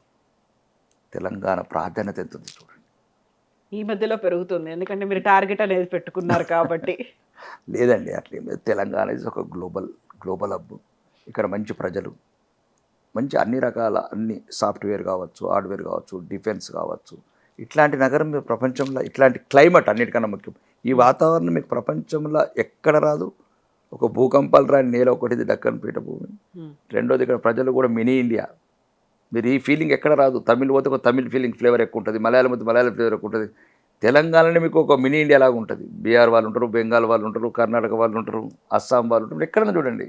కాబట్టి తెలంగాణ ఇంకా భవిష్యత్తులో నాకు తెలిసి దేశంలో నెంబర్ 1 సీట్ అవుతుంది. ఎందుకంటే రీజనల్ రింగ్ రోడ్ కావచ్చు, రీజనల్ రింగ్ రైల్ కావచ్చు, 3 బుల్లెట్ ట్రైన్లు కావచ్చు, ఇంకా రకరకాల హబ్స్ కావచ్చు. రెండోది చాలా మాకు ఇంటర్నల్గా చెప్పింది ఒక గ్లోబల్ సిటీగా చేయాలనుకుంటున్నాను దీన్ని. డిఫెన్స్ కావచ్చు, అంటే ఇప్పుడున్న అవసరాల దృష్ట్యా ఇప్పుడు ఇంకొక ఎయిర్పోర్ట్ కూడా ప్రపోజల్స్ 2033 తర్వాత. కాబట్టి తెలంగాణకు చాలా ప్రయారిటీ ఇచ్చినాం. దాన్ని బట్టి ఈరోజు నిధులు కావచ్చు అన్ని రకాలుగా సాయం చేస్తున్నాం. ఓకే, ఇంకా కాంగ్రెస్కి ఏముందండి, అబద్ధాలు చెప్పడమే కదా. ఇప్పుడు ప్రజలు అడుగుతున్నారు 4,000 ఎప్పుడు ఇస్తావు, ఆయన చెప్పిన ఏదైతే వాగ్దానాలు చేశాడు దాన్ని డైవర్షన్ చేయాలి ఆయన, ఆ ప్రభుత్వం డైవర్షన్ చేయాలి తప్ప ఏం చేస్తారు? ఏం చేశాడు ఆయన వచ్చింది చెప్పండి. 2.5 సంవత్సరాలు ఏం చేశాడు? 5 లక్షల కోట్లు అప్పు చేశాడు. కేసీఆర్ 8 లక్షల కోట్లు చేశాడని చెప్పాడు, ఇప్పుడేమో మళ్ళీ 4 లక్షల కోట్లు ఈ 2.5 years. ఆయన 10 ఏళ్ళు చేసింది, నేను 5 ఏళ్ళు చేసిపోతాడు. అందుకు నేను అసెంబ్లీలో చెప్పాను, మా నాన్న పుట్టాడు 4 ఎకరాలు అమ్మాడు, నేను పుట్టాను మొత్తం అమ్మిపోతానని చెప్పి చెత్తవు నువ్వు అని చెప్పాను, డైరెక్ట్ అసెంబ్లీలో చెప్పాను. కాబట్టి తెలంగాణ ప్రజల పాలిట శాపమై కూర్చున్న గత ప్రభుత్వ అధినేతలు, ఆ కుటుంబం, ఈ ప్రభుత్వం తెలంగాణ ప్రజల శాపం ఇది. కాబట్టి తెలంగాణ ప్రజల శాప విముక్తి చేసి అభివృద్ధి పథం వైపు ఉరకలెప్పిస్తాం భారతీయ జనతా పార్టీ. తెలంగాణ మీద మీరు ఫోకస్ పెట్టుకున్నారు అనుకున్నప్పుడు ఫస్ట్ ఇప్పుడు ఒక క్రానాలజీ ప్రకారం చూసుకుంటే రీజనల్ పార్టీస్లని బీజేపీ మెల్లిమెల్లిగా వైపౌట్ చేస్తూ వస్తోందని.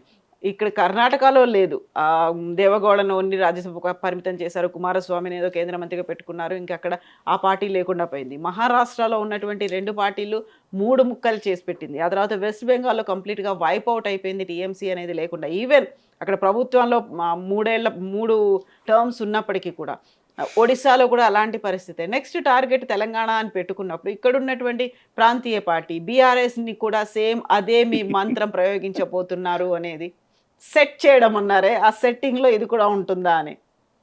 మేము సెట్ చేయకముందు వాళ్ళే ముక్కలు అవుతున్నారు కదండి, మేము సెట్ చేసే అవసరం ఏమున్నది? ఇప్పుడు మేము గన్ను బట్టి కూల్చే అవసరం లేదు, వాళ్ళే కూల్చుకుంటున్నారు కదా. ఇప్పుడు ఏ సమాధానం చెప్పినా హరీష్ రావు గారు కానీ, కేటీఆర్ కానీ, కేసీఆర్ గారు కవితమ్మ సమాధానాలు చెప్పాలి. కవితమ్మ ప్రశ్నలకు ఇప్పుడు కవితమ్మనే కదా కుటుంబ సభ్యురాలు, మాజీ పార్లమెంట్ సభ్యురాలు, ఆ 10 ఏళ్ల పరిపాలనలో ప్రముఖ పాత్ర వహించిన కవితమ్మ గారు. ఆమెనే అడుగుతుంది, నువ్వు అప్పటి ఉద్యమ నాయకుడు కావు, అప్పటి కేసీఆర్ కావు, నువ్వు మారిన మనిషివి, మనిషివి, నువ్వు లక్షల కోట్ల అవినీతి పరుడు అని కూతురు అంటుంది. ఏంపీ కట్టలు కట్టినామంటుంది. ఈ పదం వాడద్దు కన్న కూతురు. ఏంపీ కట్టలు కట్టినామని మేము భారతదేశం అంతా పోయినా ప్రజల డబ్బులు తీసుకొని అంటున్న తండ్రిని, అన్నని భావన అంటుంది. పందికొక్కుల్లాగా బలిచి అవినీతితోనే ఇద్దరు అటకోళ్ళు ఇటుకోలు కూర్చున్నట్టు మేము అంటలేము. అది అవినీతి మేడ, గాలి మెడల మీద అవినీతి మీద కట్టిన మేడ, అది ఉండదు పార్టీ. ఇంకా వాళ్ళే నువ్వు 4 వైపుల నుంచి 4 గుణపాలు పెట్టుకొని వాళ్ళే పొడుచుకుంటుంటే మా అవసరం ఏముంటుందండి? మేము చూస్తాము. ఆ ప్రజాస్వామ్యంలో వాళ్ళ ఇష్టము. ఇప్పుడు నేను చెప్తున్నది ఏమంటున్నారు, కాళేశ్వరంలో అవినీతి చేసింది మా హరీష్ అన్న, సంతోష్ అన్న ఎవరు చెప్తున్నారు? కవితమ్మ. అసలు మా అన్నకు అసలు ఏం తెలియదని ఆమెనే అంటుంది. ఏదో జీపీ చాట్ చేసుకుంటూ మాట్లాడతాడని చెప్తున్నది ఆమె. చాట్ జీపీటీ చేసుకుంటా మాట్లాడతాడే. నేను అనేది ఏంటంటే ఆ కుటుంబము, అది కుటుంబ పార్టీ అండి. ఫామ్ హౌస్కే పరిమితమైన ప్రైవేట్ పార్టీ.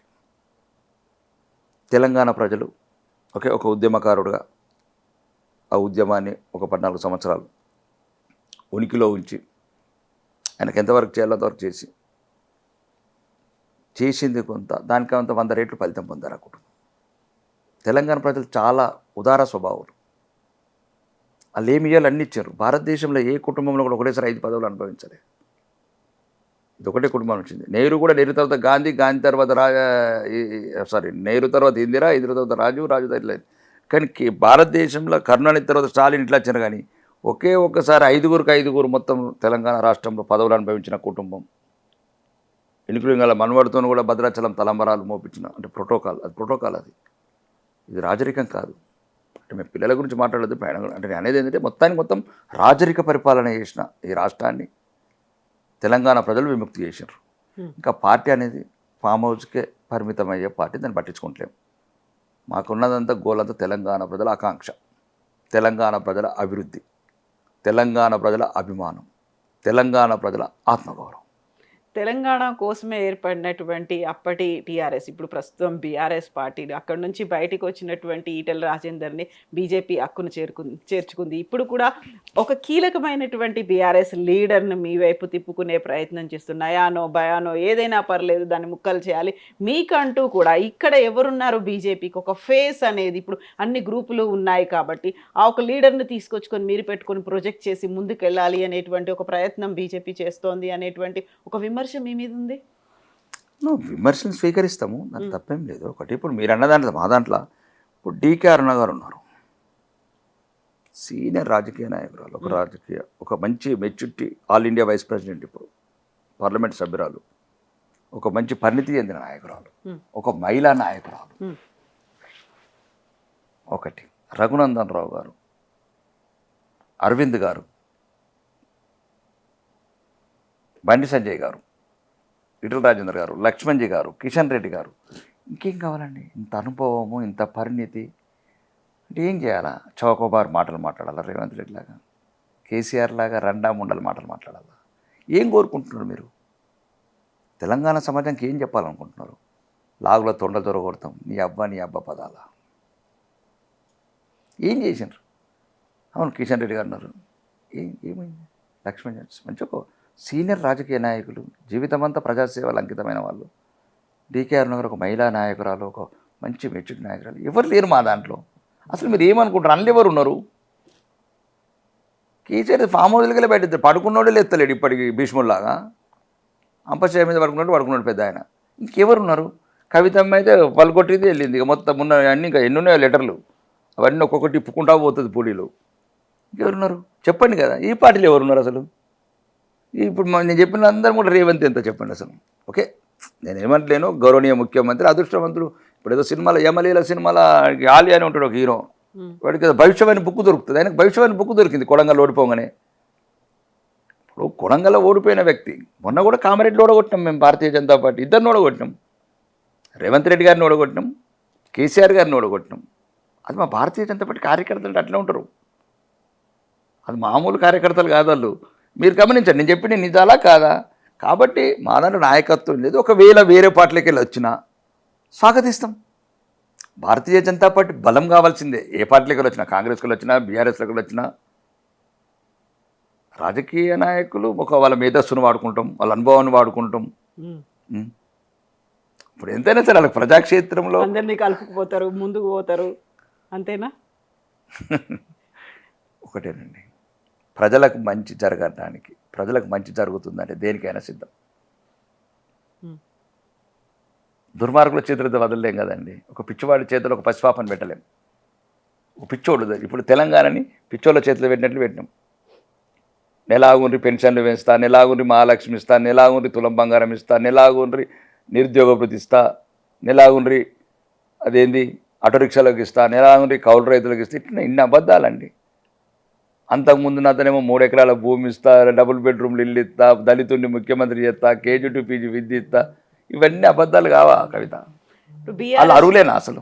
బీఆర్ఎస్లో ఎవరున్నారన్నారు? కేసీఆర్ ఉన్నాడు, కేటీఆర్ ఉన్నాడు, హరీష్ రావు ఉన్నాడు, వీళ్ళు ముగ్గురు ఉన్నారుగా, సరిపోదా? ఏం ముగ్గురు అంటే మేము సరిపోమా? మేము అలా నాన్నని ఓడగొట్టామంటున్నాం కదా. ఇప్పుడు అదే కేసీఆర్ గారిని ఓడగొట్టాం అంటున్నాం మేము. అలా మా దాంట్లో నాయకత్వం అని లోపం అనేది లేదండి. మళ్ళీ మీకు అదే చెప్తున్నాను. ఒకటి ఏంటంటే కొద్దిగా ప్రాంతీయవాదం, మళ్ళీ అన్నిటికీ ఒకటే ఒక ప్లస్ పాయింట్ అండి. వాళ్ళకున్న అడ్వాంటేజ్ అంతా అల్పసంఖ్య వర్గాలు, ముస్లిమ్స్ని చేసుకొని ఆటాడతారు. ముస్లిమ్స్ని సెక్యులర్ పార్టీలు బుచ్చగింపు రాజకీయాలు చేస్తాయి. మేము ముస్లిం ప్రేమతో రాజకీయాలు చేస్తాం. మా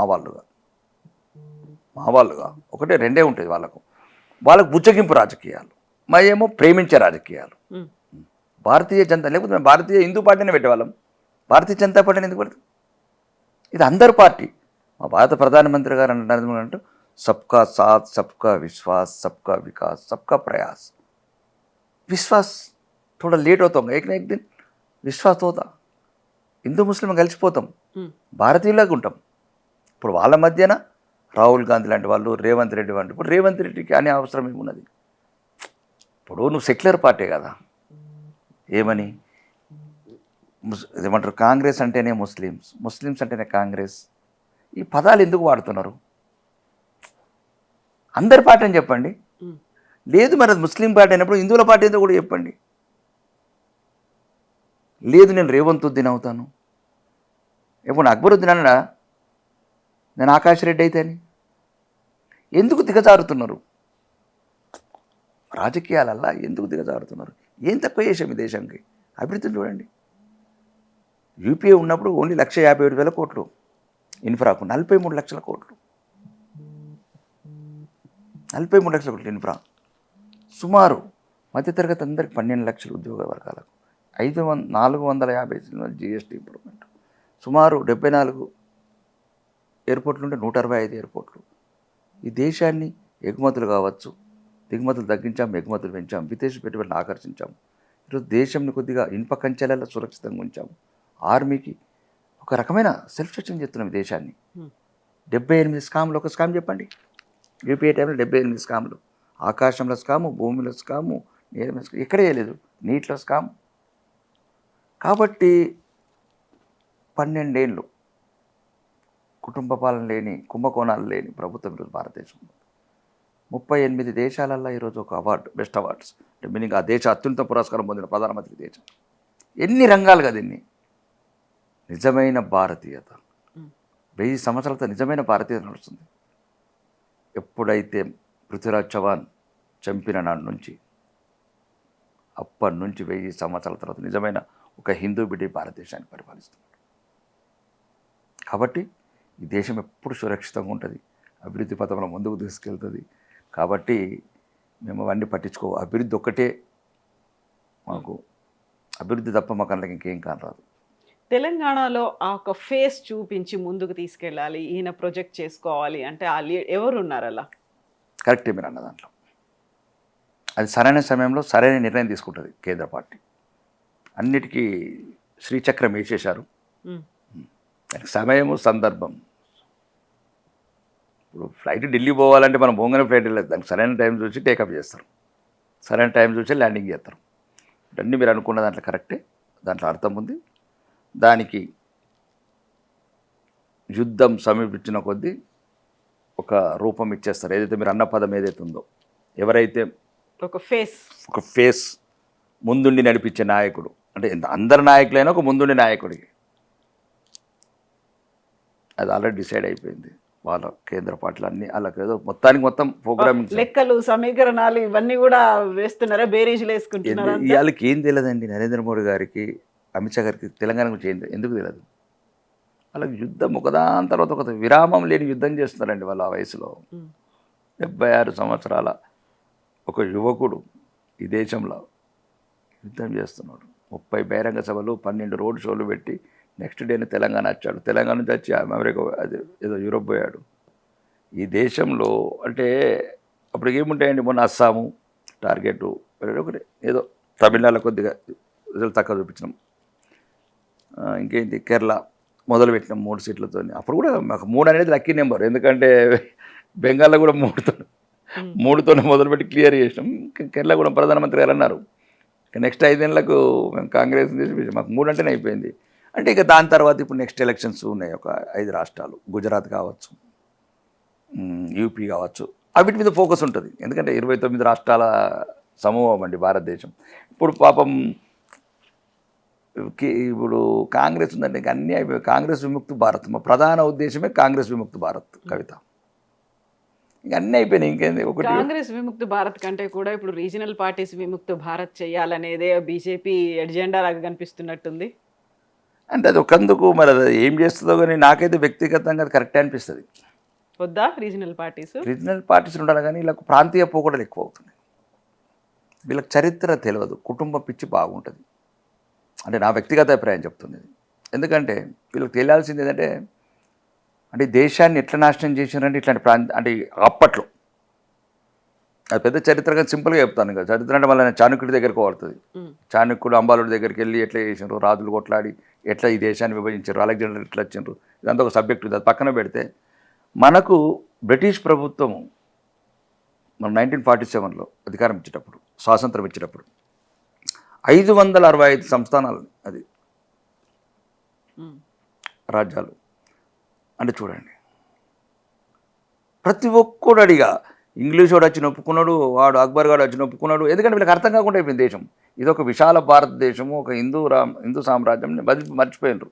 ఈ 500 రాజ్యాల వల్ల రాజరికం ఉంటే అప్పుడు మీనన్ గారు, సర్దార్ వల్లభాయ్ పటేల్ గారు వాళ్ళు నొప్పించి మనం కూడా స్టాల్ ఒక అగ్రిమెంట్తో చేసి అన్నీ 565 చేశారు. అప్పుడే దేశం ఒకటైంది. ఇప్పుడు ఈ ప్రాంతీయ పార్టీలు కూడా దేశం ముందు కూడా ఆలోచించాలి. ప్రాంతీయ తత్వాలు పెరగకూడదు. ఎందుకంటే ముక్కలైన దేశం ఒకటి చేసినాం, ముక్కలైన రాజ్యాలు కలిపి విదేశీయులకు 1000 ఏళ్ళు బానిసత్వంగా ఉన్నాం. మళ్ళీ దాని కష్టంతో ఒకటి చేసినాం భారత్ని. మళ్ళీ ఇట్లాంటి ప్రాంతీయ పోకడలతోని చాలా ఎదుర్కొన్నాం. అక్కడ నాగాలాండ్ వైపు, మణిపూర్ వైపు చాలా సమస్యలు ఎదుర్కొన్నాం. ఇవి ప్రాంతీయ పోకడలన్నీ నుంచి మళ్ళీ కంట్రీకి కమాండరింగ్ చేశాము, కంట్రోల్ చేశాము. కాబట్టి ఇప్పుడు ఈ ప్రాంతీయ పోకడలు కూడా చూస్తున్నాం కదా. ఇప్పుడు for example last year Stalin అనుకుందాం, అడుగడుగున హిందూ వ్యతిరేకత. ఏమున్నది హిందూ మిగతా మతాలకి మేము అదే మతం కదా, ఎందుకు మేము అంటే ఇంత బాధ? ఒక సింపుల్ దాని చెప్తున్నా, రాముడి అయోధ్యల అదే మందిరం ఓపెన్ అయ్యేటప్పుడు లైవ్ బంద్ చేయించిండు తమిళనాడు. ప్రాంతీయ పోకడలు ఎట్లా ఉంటాయి? మేమే ముస్లిమ్స్కి వ్యతిరేకం కాదు. ఈ దేశం తిండి తినుకుంటూ, ఈ దేశం గాలి పీల్చుకుంటూ, ఈ దేశ వ్యతిరేక చర్యలు పాల్గొనే వాళ్ళకి మేము వ్యతిరేకం. ఇన్షాల్లా భారత్ తెర తుకుడా అవ్వమంటే ఇది పదాలండి. భారత్ ఎందుకు తుకుడా కావాలండి? భగత్ సింగ్ పానాలు తీసి ఉరిపెట్టుకొని, సుఖ్దేవ్ వీళ్ళందరూ ఉరిపెట్టుకొని భారత్కు స్వాతంత్రం ఇచ్చేందుకు. వీడెవడండి మా భారత్ తుకుడా కాదు? వాడికి ఈ పార్టీలు ఎందుకంటే సపోర్ట్ చేస్తాయి? ఇన్షాల్లా తెర భారత్ తుకుడా. అదొక యూనివర్సిటీలు. అంటే ఇవన్నీ బాధాకరమైన అంటే నాకంటే నా వ్యక్తిగతంగా కొద్ది బాధ అనిపిస్తుంది. ఎందుకంటే లక్షలాది మంది చనిపోయి త్యాగాలు ఇచ్చి దేశానికి స్వాతంత్రం తెచ్చారు. ఇట్లాంటి ఆలోచనలు ఉన్న వాళ్ళు ఈ దేశంలో ఉండకూడదు. మనం ఏమైనా ఉండండి, సమస్యలు ఉంటే దేశంలో కొట్లాడుకుందాం, మతాలకు అతీతంగా కొట్లాడుకుందాం. అభివృద్ధే కదా మనకు ఎవరికైనా కావచ్చు, ముస్లిమ్స్కైనా క్రిస్టియన్స్కైనా. ఫస్ట్ మనం భారతీయులుగా ఫీల్ కండి. ఎవరు అంటారు మాకు ఈ దేశ చట్టాలు వర్తించాయంటారు, మాకు షరియత్ చట్టాలు చదివితే సౌదీకి వెళ్ళి. ఇప్పుడు ఎక్కడ ఇంకా ఉందో అంటే నేను అనేది ఏంటంటే ఇట్లా అంటే ఈ ప్రాంతీయ పార్టీలన్నీ సమస్యలు వస్తున్నాయి. ఓకే, ఇప్పుడు ఆయన పేరు కొత్త ముఖ్యమంత్రి అండి జోసెఫ్ గారు, విజయ్. అదే జోసెఫ్ విజయ్. అంటే నేను ప్రమాణ స్వీకారం చూశాను, నాను జోసెఫ్ విజయ్ అని ఒకే పక్కనాడు. ఇప్పుడు ఆయన ఏమన్నాడు? మా భారతీయ జనతా పార్టీ విషయంలో ఒక విషయం చెప్తున్నాను. భారతీయ జనతా పార్టీతోని అంటే ఒకవేళ అంతకుముందు ఎటువంటి మతత్వ పార్టీతో పొత్తు పెట్టుకుని అన్నాడు. మరి ఇండియన్ ముస్లిం లీగ్తో ఎందుకు పొత్తు పెట్టుకున్నాను? అది మతత్వం కాదు. భారతీయ జనతా పార్టీ అంటే ఇది అందరి పార్టీ ఏమో నీకు ఇండియన్ ముస్లిం యూనియన్ ముస్లిం లీగ్ ఏమో నీకు సెక్యులర్ పార్టీ అవుతుంది. ఈ ద్వంద్వ ప్రమాణాలే తగ్గిద్దామంటున్నాం ఈ దేశంలో. ఎందుకంటే మీరు అనుకున్నట్లు ఈ దేశం చాలా త్యాగాలు పోయి, కోట్లాది మంది ప్రాణాలు పోయి సాధించుకున్న భారతదేశాన్ని మనం కలిసి ఉందాము, ఐక్యతగా ఉందామంటే నేషనల్ పార్టీస్ అయితేనే కరెక్ట్ అనేది. ఇప్పుడు నేషనల్ పార్టీస్ ఇవన్నీ ప్రాంతీయ తత్వాలు లేకుంటే కుల మతాలు ఇవన్నీ అనుకున్నప్పుడు అదే విజయ్ అక్కడ ఉన్నటువంటి ద్రవిడ పార్టీలను కాదని అందరినీ ఏకం చేసి తీసుకొచ్చాడు. అక్కడ యూత్ అందరూ విజయ్ని నమ్మారు కాబట్టి ఆయన సీఎం అయ్యాడు. 2 ఏళ్లలో ఆయన ఏం చేశాడు, చేసినటువంటి పోరాటాలు కావచ్చు, ఇచ్చినటువంటి హామీలో వీళ్ళందరినీ ఏకం చేశాడు. ఒక ఆల్టర్నేట్గా కనిపించాడు. ద్రవిడ పార్టీలు వేళ్ళూనుకొని పోయాయి, ఏళ్ల తరబడి ఉన్నాయి, వాటన్నిటికంటే కూడా అక్కడ చాలా క్లియర్గా కనిపిస్తుంది. అదే పోకడ ఇప్పుడు కూడా దేశవ్యాప్తంగా కనిపిస్తోంది కాక్రోచ్ జనతా పార్టీ రూపంలో. యూత్ చాలా కీలకమైనటువంటి భాగస్వామ్యం కనిపిస్తున్నారు. ఎక్కడో ఢిల్లీలో అయ్యాయి అనుకుంటే సౌత్ ఇండియాలో కూడా అయ్యాయి. నిన్ననే అయ్యాయి, పెద్ద ఎత్తున అటెండ్ అయ్యారు, ధర్నాలు అయ్యాయి, ఏకమవుతున్నారు. ఒక పక్కన విజయ్ పార్టీ చూడొచ్చు, లేకపోతే వెస్ట్ బెంగాల్ అప్పటిదాకా ఉన్నటువంటిది అంతా మార్చేసి యూత్ మీ వైపే వచ్చారు, పోలరైజ్ అయ్యాయి అనుకున్నప్పుడు యూత్ తమ ఏ అవసరాలు ఉన్నాయో వాటన్నీ వినిపించడానికి ఒక వేదికగా ఏర్పాటు చేసుకుంటున్నారు కదా. దీన్ని రియలైజ్ అవుతుందా బీజేపీ? అసలు మీకు తెలియాల్సింది ఏంటంటే కాక్రోచ్ జనతా పార్టీ కావచ్చు, ఇంకా విజయ్ లాంటి పార్టీలు కావచ్చు, ఇంకా వేలాది పార్టీలు కావచ్చు, సుమారు 6200 పార్టీలే ఉన్నాయి ఈ దేశంలో. అసలు ఈ భారతదేశంలో ఎక్కువ యువత కోరుకుంటున్నది భారతీయ జనతా పార్టీ. ఈ విజయాలన్నీ మాకు యువ సైన్యం ద్వారా నచ్చినాయి. ఇది గమనించాలి కవిత మీరు. 22 రాష్ట్రాల అధికారం, 3వసారి భారతీయ జనతా పార్టీ కేంద్రంలో అధికారం, ఓన్లీ మ్యాక్సిమం మేజర్ రోల్ వచ్చి యువతని. ఈరోజు యువతకు తెలిసి దేశం ఏమవుతుంది. సుమారు 60 సంవత్సరాలు మమ్మల్ని అభివృద్ధికి దూరం చేసినారు, మమ్మల్ని అడుగడుగున ఒక రకమైన అసమానతకు చేసారు, వ్యత్యాసాలు పెంచారు, వైషమ్యాలు పెంచారు, పక్షపాతాలు చూపించారు, రకరకాల అపోహలు సృష్టించారు ఈ దేశంలో. ఈరోజు దేశంలో భారతదేశంలో గర్వపడుతున్నారు యువత. ఇక్కడ చాలామంది ఇప్పుడు సుమారు 2 కోట్ల మంది యువత కూడా బయట ఉన్నారు, 200 దేశాలలో ఉన్నారు. ఈరోజు సగర్వంగా ఉన్నారు. భారతీయుడు అంటే ఒక ఇండియన్ పాస్పోర్ట్ పట్టుకొని ఒకప్పుడు అవమానాలు, అపనిందలు, అపహాస్యం చేసిన ఒక జాతి ఈరోజు జై హో మోడీ, జై హో నరేంద్ర మోడీ అని ఒక యువత, మేం కాదు, మీరు అమెరికాలో చూడండి, దుబాయ్లో చూడండి. కాబట్టి దయచేసి యువతని మీరు ఆ రకంగా. అయితే ఒకటి, కాక్రోచ్ పార్టీ కావచ్చు, ఇంకేదైనా యువత కావచ్చు, విజయ్ తప్పేం లేదు. విజయ్ ప్రజాస్వామ్యబద్ధంగా వచ్చాడు, ప్రజలు ఆదరించారు. ప్రజల్లో డిసిషన్ ఫైనల్ కవిత, ఏ పార్టీ అయినా తప్పలేదు దాంట్లో. నేను అనేది ఏంటంటే, మేం మతత్వ పార్టీ అయితే ముస్లిమ్స్ మతత్వ పార్టీ ఎందుకు కారు అనేది నేను ఈ డబుల్ మీనింగ్ మాటలు, ఈ సెక్యులర్ రాజకీయ నాయకులు నాకు ఇష్టం లేదు. మాకున్నదే ఒక దేశం కవిత, మేము ఎక్కడికి పోవాలా హిందువులు? ఎవరికైనా ఒకటే ఉంది. నో, వాళ్ళకు ఉండొచ్చు, ముస్లిమ్స్కి 57 దేశాలని, క్రిస్టియన్స్కి అంటే వాళ్ళకు ఉండొచ్చు. మేము భారతీయులకు ఓకే, నేను అదే అంటే వాళ్ళు ఆ రకంగా అనుకుంటే, మమ్మల్ని మద్దతుతో పాటు అనుకుంటే మేము ఎక్కడికి పోవాలంటున్నాం. విజయ్ గారికి కూడా అడుగుతున్నాను నేను, ఇండియన్ యూనియన్ ముస్లిం లీగ్ మతతత్వ పార్టీ కానప్పుడు భారతీయ జనతా పార్టీ ఎందుకు అవుతుంది? మమ్మల్ని ఎందుకు ఈ రకంగా మాట్లాడుతున్నది ఒక నా పాయింట్ తప్ప ఇంకా అంతమించేం కాదు. ఓకే, ప్రజలు ఆదరించినప్పుడు ఎవరైనా సరే అవును కదా, తప్పేం లేదు, దాంట్లో తప్పేం లేదు. రెండు, ప్రజల నిర్ణయాన్ని గౌరవించాలి. ప్రజాస్వామ్యంలో అంతకు మించింది కూడా లేదు మనకు. ఇక యువత మీరు అన్నారు చూడు, నిన్న కూడా నేను ప్రశ్నకు సమాధానం ఇచ్చాను, యువర్ వెల్కమ్. కానీ నిన్న కూడా అడిగాను డిబేట్లో, మీరు ఎందుకు స్కూళ్ళలో కోరు, ఎక్కడ గవర్నమెంట్ వ్యవస్థలకు ఎందుకు కోరు, ఎక్కడ ఈ యువత? అదే కదా నీట్ పేపర్లు దీని లీక్ సంబంధించి. నీట్ ఒకటేనండి, మళ్ళీ నీట్ ఏదైతే ఒక వ్యవస్థ లోపల కొన్ని బలహీనతలు తయారైనాయి, రాజకీయ నాయకులుగా కొన్ని ఇబ్బందులు ఉంటాయి. ఒక విశాల దేశం అయింది, ఒక సిస్టమేటిక్ రావాలి, దీనికి కఠినమైన శిక్షలు రావాలి. అయితేనే కొద్దిగా ఎక్కడైతే ఇట్లాంటి పొరపాటు జరుగుతుందో ఇది తీవ్రంగా ఖండిస్తున్నా. సుమారు 25 లక్షల మంది బిడ్డలని ఒక రకంగా మనం ఒక ఆందోళన గురి చేసినట్లు. నేను నా కొడుకున్నా నాకు బాధ అనిపిస్తుంది, మళ్ళీ చదవాలి, మళ్ళీ చదవాలి. ఈ చదవడం గొప్ప కాదు, కానీ లేనిపోతే ఒక టెన్షన్ పెట్టుకుంటాడు. నేను ఇంతకుముందే బాగా రాశాను, ఇట్లాంటి రకరకాలు ఉంటాయి. ఇవి ప్రోత్సహించకూడదు, మళ్ళీ అనుమానం ఉంటుంది, ఇది ప్రాపర్గా అవుతుందా, అట్లా లీక్ అవుదా అంటే. దీనికి ఏదో ఒక రకంగా అంటే ప్రభుత్వం అంటే నా స్థాయి చిన్నది కాబట్టి నేను చెప్పాలి, నా దేశ స్థాయిలో తీసుకున్నప్పుడు ఒకవేళ ఎక్కడైనా తప్పులు జరిగితే కఠినంగా శిక్షించి మళ్ళీ పునరావృతం కాకుండా చూసుకోవాలా ఒకటి. రెండోది, దీనికి ఏదైనా టెక్నాలజీ, ఇప్పుడున్న టెక్నాలజీని వాడుకొని ఒక మంచి అంటే నిజాయితీ పరులైన అధికారుల కింద పెట్టాలి. టిఎన్ శేషన్ లాంటి వాళ్ళు, అజిత్ దోవల్ లాంటి వాళ్ళు, జైశంకర్ లాంటి వాళ్ళు పర్ఫెక్ట్ సెట్ అవుతుంది. నేను దీనికి ముందే చెప్పాను, ఎలక్షన్ రాగానే చెప్పాను, నేను ఎమ్మెల్యే రాగానే చెప్పాను, ఈవీఎంలు ఎందుకు లీక్ కావు, ఇవి ఎందుకు లీక్ అవుతుంది, నాకు ఒక వ్యక్తిగత అభిప్రాయం ఉంది దీని మీద. పేపర్ లీక్ అయితే చెప్పాను నేను. ఈవీఎంల మీద కూడా డౌట్లు ఉన్నాయి కదా. అది ఒకటండి, అది రాజకీయ అభిప్రాయంలో ఒకటి అంటారు, ఒకసారి నోట్ చోర్ అంటారు, ఒకటి ఓట్ చోర్ అంటారు, ఒకసారి సీట్ చోర్ అంటారు. ఇంకా ఒకసారి అండి, అపజయాన్ని ఎందుకు అపజయం పాలవుతున్నాం దాన్ని సమీక్షించుకొని విజయాల వైపు పోవాలి. ఇప్పుడు మీరు ఒక ఛానల్ ఉన్నారు కవిత, ఏదైనా ఒకవేళ మీరు సక్సెస్ కాలేదు, వ్యూవర్స్ పెరగలేదు, ఎక్కడ ఒక పొరపాటు సరిదిద్దుకోవాలా, దాన్ని సక్సెస్ఫుల్ ఛానల్గా సెట్ చేసుకోవాలి తప్ప నేను చెప్పినా కానీ చూసేవాడికి సరిగ్గా తెలియలేదంటే ఇది ఎట్లుంటుంది? కరెక్ట్ కాదు. రాహుల్ గాంధీ గారు అదే లాస్ట్కి ఎంతసేపు చివరికి ఎక్కడికి వెళ్ళిపోయింది, సరికి వచ్చిండు మళ్ళీ. సార్ మేము పెట్టింది కాదు, సార్ కాంగ్రెస్ ప్రభుత్వం పెట్టింది. 9 సార్లు వాళ్ళే చేసారు దేశం అంతా. సరైనది కాదు, ఇది మన గురించి ఉంటుంది కాదు. దేశ రాజ్యాంగం అదొకటి ఏదైనా దేశం గురించి పెట్టింది. ఈ దేశం మీద హక్కు లేని వాళ్ళు, ఈ దేశంలో జన్మించని వాళ్ళు, ఈ దేశ సంపదను కొల్లగొట్టకుండా, ఈ దేశంలో అరాచకాలు సృష్టించకుండా ఈ భారతీయులకు కాదండి. ఇది భారతీయులకి ఏమిటి? ఇప్పుడు నా ట్యాపింగ్ అయిపోయింది, 2002 అది ఉంది, మీ 2000 ఉంటుంది, లేకపోతే మీ అమ్మది ఉంటుంది, మా నాన్నతో మ్యాపింగ్ చేసి అయిపోయాయి. ఎవరైతే మీ నాన్న బంగ్లాదేశ్లో పుట్టిండో నీకు ఇబ్బంది అవుతుంది, ఎవరైతే పాకిస్తాన్లో ఉగ్రవాదు ఉన్నారో మీకు ఇబ్బంది అవుతుంది, ఎవరైతే మియాన్మార్ రోహింగ్యాలు ఉన్నారో మీకు ఇబ్బంది అవుతుంది. భారతీయులకు ఎందుకు ఇబ్బంది అండి? కాబట్టి చెప్తున్నాను, అదొక ఈ రకమైన అంటే భారత ప్రజాస్వామ్య వ్యవస్థని విచ్ఛిన్నం చేయడానికి పడిన కుట్ర. దీనికి విదేశీ శక్తులని, ఈ కాక్రోచ్ వాళ్ళకు కూడా ఒకటే నా అభిప్రాయం, యువత రావాలి. మళ్ళీ యువత కేజ్రీవాల్కి ఇచ్చి లిక్కర్స్ కంపెనీ ఎందుకు వేపిస్తారు?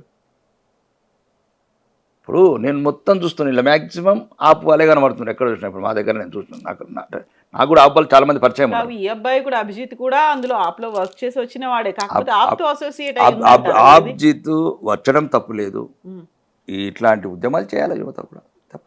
కానీ నేనేమంటున్నా అంటే, ఎక్కడి యువత అక్కడ కూడా స్థానిక సమస్యల మీద పోరాడు. ఇప్పుడు ఒకటే ఫైనల్గా ప్రజాస్వామ్యంలో కావాల్సింది ప్రజావేదికల మీద ప్రజాస్వామ్యంలో ఎన్నిక ద్వారా రావాలా. రమ్మంటున్నాం. ఇప్పుడు వెస్ట్ బెంగాల్లో ఒక పని మనిషి ఎవరో ఇంట్లో పని మనిషి కూడా మంత్రి, మీకేమైంది? మంత్రి కూడా అయింది. మీకేమైంది? మంచి ఐఐటీలు చదివమంటున్నారు, అది మీరు కూడా రండి. లేదు మనిషికి ₹1 వేసుకోండి, ఏదో కోట్లాది మంది, 22 కోట్ల మంది అంటున్నాను. నేను 22 కోట్లు, ఒక మనిషికి ₹1 వేయండి, ₹1 వేయండి కవిత. 22 కోట్ల మంది అంటున్నారు కదా మీరు, మనిషికి ఒక్క రూపాయి వేయండి, ఒక 4 అభ్యర్థులకు వెళ్తారు. మళ్ళీ ఒక్క రూపాయి వేయండి, మళ్ళీ దేశమే మీద అవుతుంది. మీరు మళ్ళీ రాజకీయ నాయకుల చేతిలో బొమ్మలై ఈ దేశాన్ని ఆందోళన తీసుకెళ్ళాం. మీరు ప్రతి సమస్య మీద పోరాడండి, మీకు మేము అండగుంటాం. వెళ్ళండి, గ్రామీణ ప్రాంతాలలో వెళ్ళండి, విద్యా వ్యవస్థలలో విద్యాలయాల సౌకర్యాలు కొన్ని చోట్ల, వైద్యాలయాలకు వెళ్ళండి, కొన్ని రోడ్డు దగ్గరికి వెళ్ళండి. కొంతమంది రాజకీయ వ్యవస్థలు మంచి నాయకులు ఎన్నుకోండి, మీరు రాజకీయ నాయకులు కండి. నేను అనేది ఏంటంటే దీనివల్ల కాదు. లేదు, ఒకసారి ఆయన పేరేంది అన్నా హజారే, పాపం పెద్ద ఆయన్ని మొత్తం ధర్నాలు చేయించారు, భ్రష్టాచార భగవాని పెద్ద ఆయన్ని పంపించారు. ఒకడు ముఖ్యమంత్రి అయినరు, మంత్రులు అయినరు, దుమ్దాం ఎక్కడ 100 కోట్ల అవినీతి. వాళ్ళని మళ్ళీ మీరు చీల్చి మీరే హక్కులు చేర్చుకొని మీ పార్టీలో జాయిన్ చేయించుకున్నారు. మళ్ళీ నీకు అదే అంటున్నాను, అందరు కాదు, ఏ పార్టీలో కూడా. కాంగ్రెస్లో కూడా చాలామంది మంచి వాళ్ళు ఉంటారు. మనం పార్టీ ఒకటే చెప్తున్నారండి, పార్టీ విధానాలు అంటాం తప్ప. ఇప్పుడు ఎవరైతే నువ్వు ఇప్పుడు అన్నా హజారేతో మెయిన్ పార్టీ పోయించారు కేజ్రీవాల్ గారు, అంతేనా కాదా? అట్లా ఆయనే అవినీతి పరుడు అయితే ఇంకెట్లుంటుంది అంటున్నాను నేను. కొంతమంది ఏమంటారు, ఓకే ఢిల్లీలో మేము కొనేది మొహల్లా క్లినిక్స్ అండ్ స్కూల్స్ బాగా చేశాడు. నాయకుడు మంచి చేసినంత మాత్రం అవినీతి చేయాలని ఏం లేదు కదా. ఇప్పుడు కేసీఆర్ కాళేశ్వరం కుంటాడండి, మేడిగడ్డ కొడతాడు ఎట్లా? కేటీఆర్ యువమంత్రి అవుతుందంటే ఫార్ములా 55 కోట్లు పంపించేస్తావా దేశం? ఇట్లా ఇది కరెక్ట్ కాదు. ఈ దేశం నేనేమంటుంటే దేశం యువత రాజకీయాలకు రావాలి, చైతన్యమైన యువత ఉండాలి. అయితేనే కొద్దిగా ఏమంటారు అవినీతి కొద్దిగా కంట్రోల్ తప్పింది దేశంలో. ఇట్లాంటి రాష్ట్రాలు అయితే మరీ దుర్మార్గంగా తప్పింది. కాబట్టి యువత రావాలి, ప్రజా సమస్యల మీద పోరాడాలి. ఏ సమస్య అయినా ఇది నీటే కావచ్చు, ఇంకేదైనా కావచ్చు, కానీ అన్నిటికీ పరిష్కారం నా అభిప్రాయం మీలో కొందరు చట్టసభలకు రావాలి, మీ గొంతులు మళ్ళీ ప్రశ్నించాలా, వ్యవస్థలో జవాబుదారితనం రావాలా, అవినీతి చేసిన అధికారులకు సరైన శిక్షలు పడాలి. అప్పుడే కొద్దిగా ఈ వ్యవస్థ సెట్ అవుతుంది. ఇప్పుడు పార్టీల గురించి మాట్లాడుకుంటున్నప్పుడు తెలంగాణలోనే వచ్చినటువంటి సరికొత్త పార్టీ, పాత పేరుతోనే వచ్చింది టీఆర్ఎస్. మీ జిల్లాకి చెందినటువంటి నాయకురాలు అధ్యక్షురాలైంది కవిత. ఎట్లా చూస్తున్నారు ఈ మొత్తం ఎపిసోడ్ని? కవిత గారు పార్టీ పెట్టట్లో ఏమి అభ్యంతరం లేదు, ప్రజాస్వామ్యంలో ఎవరైనా పార్టీ పెట్టుకోవచ్చు. కానీ ఆమె పెట్టిన ఏదైతే పార్టీ ఉందో సరైన సమయం కాదేమో. సరైన సమయం ఎప్పుడు సరైన సమయం అంటే ఎలక్షన్స్ ముందైనా సమయాలు ఎప్పుడైనా సరే ప్రజలు కోరుకున్నప్పుడు పార్టీలు రావాలి. ఎన్టీఆర్ కావచ్చు, చాలామంది పార్టీలు పెట్టినప్పుడు అవసరాన్ని పెట్టారు, ఆ సమయంలో ప్రజలు కోరుకుంటున్నారు. కాబట్టి ఈ టైంలో ఇంకా 2.5 సంవత్సరాలు ఉంది. ప్రజలు కూడా చాలా ఈ మధ్యన మన మమాయకులు అంటున్నాం, కానీ చాలా వాళ్ళు బాగా మెచ్చుట్టుగా ఆలోచిస్తున్నారు. సరైన సమయంలో దెబ్బ కొట్టాలనుకుంటున్నారు ఎవరికైనా. అంటే నేను అనుకుంటున్నాను, ఒక పార్టీ పెట్టడం మేము వ్యక్తిగత ఇష్టాలకు ప్రజాస్వామ్యంలో అవుతున్నాం, కానీ ఏదైనా చాలామందికి చాలా రకాలుగా పోవాలని, చివరికి కాంగ్రెస్ అలయన్స్ అవుతుందని ఆమె అభిప్రాయాలు. ఏదైనా సరే రాజకీయాలలో ఒక ఆడబిడ్డ కాబట్టి మనం స్వాగతించాలా, ఎందుకంటే మహిళల పట్ల సమస్యల పట్ల. అసలే మహిళా బిల్లు గురించి మీరు మాట్లాడుతున్నారు, దాన్ని మహిళా బిల్లు మేము ఎట్లనే చేసేస్తాం. కవితలైనా, ఆ కవిత అయినా, మీరైనా, కవితైనా, 1000 మంది కవితలైనా, ఈ కవితల గురించి, రచయితల గురించి, మేము మహిళల గురించి, అంతా మహిళల గురించి. 65 ఏళ్ళు కాంగ్రెస్ ఏం చేసిందండి? ఈరోజు మేము దానికి కష్టపడుతున్నాం. అప్రూవల్ చేసింది మేము, బిల్లు పాస్ చేస్తాం మేము. నరేంద్ర మోడీ గారు ఒక్కసారి అనుకున్నారంటే నిజామాబాద్లో ఎట్లా చూస్తున్నారు కొత్త పార్టీని?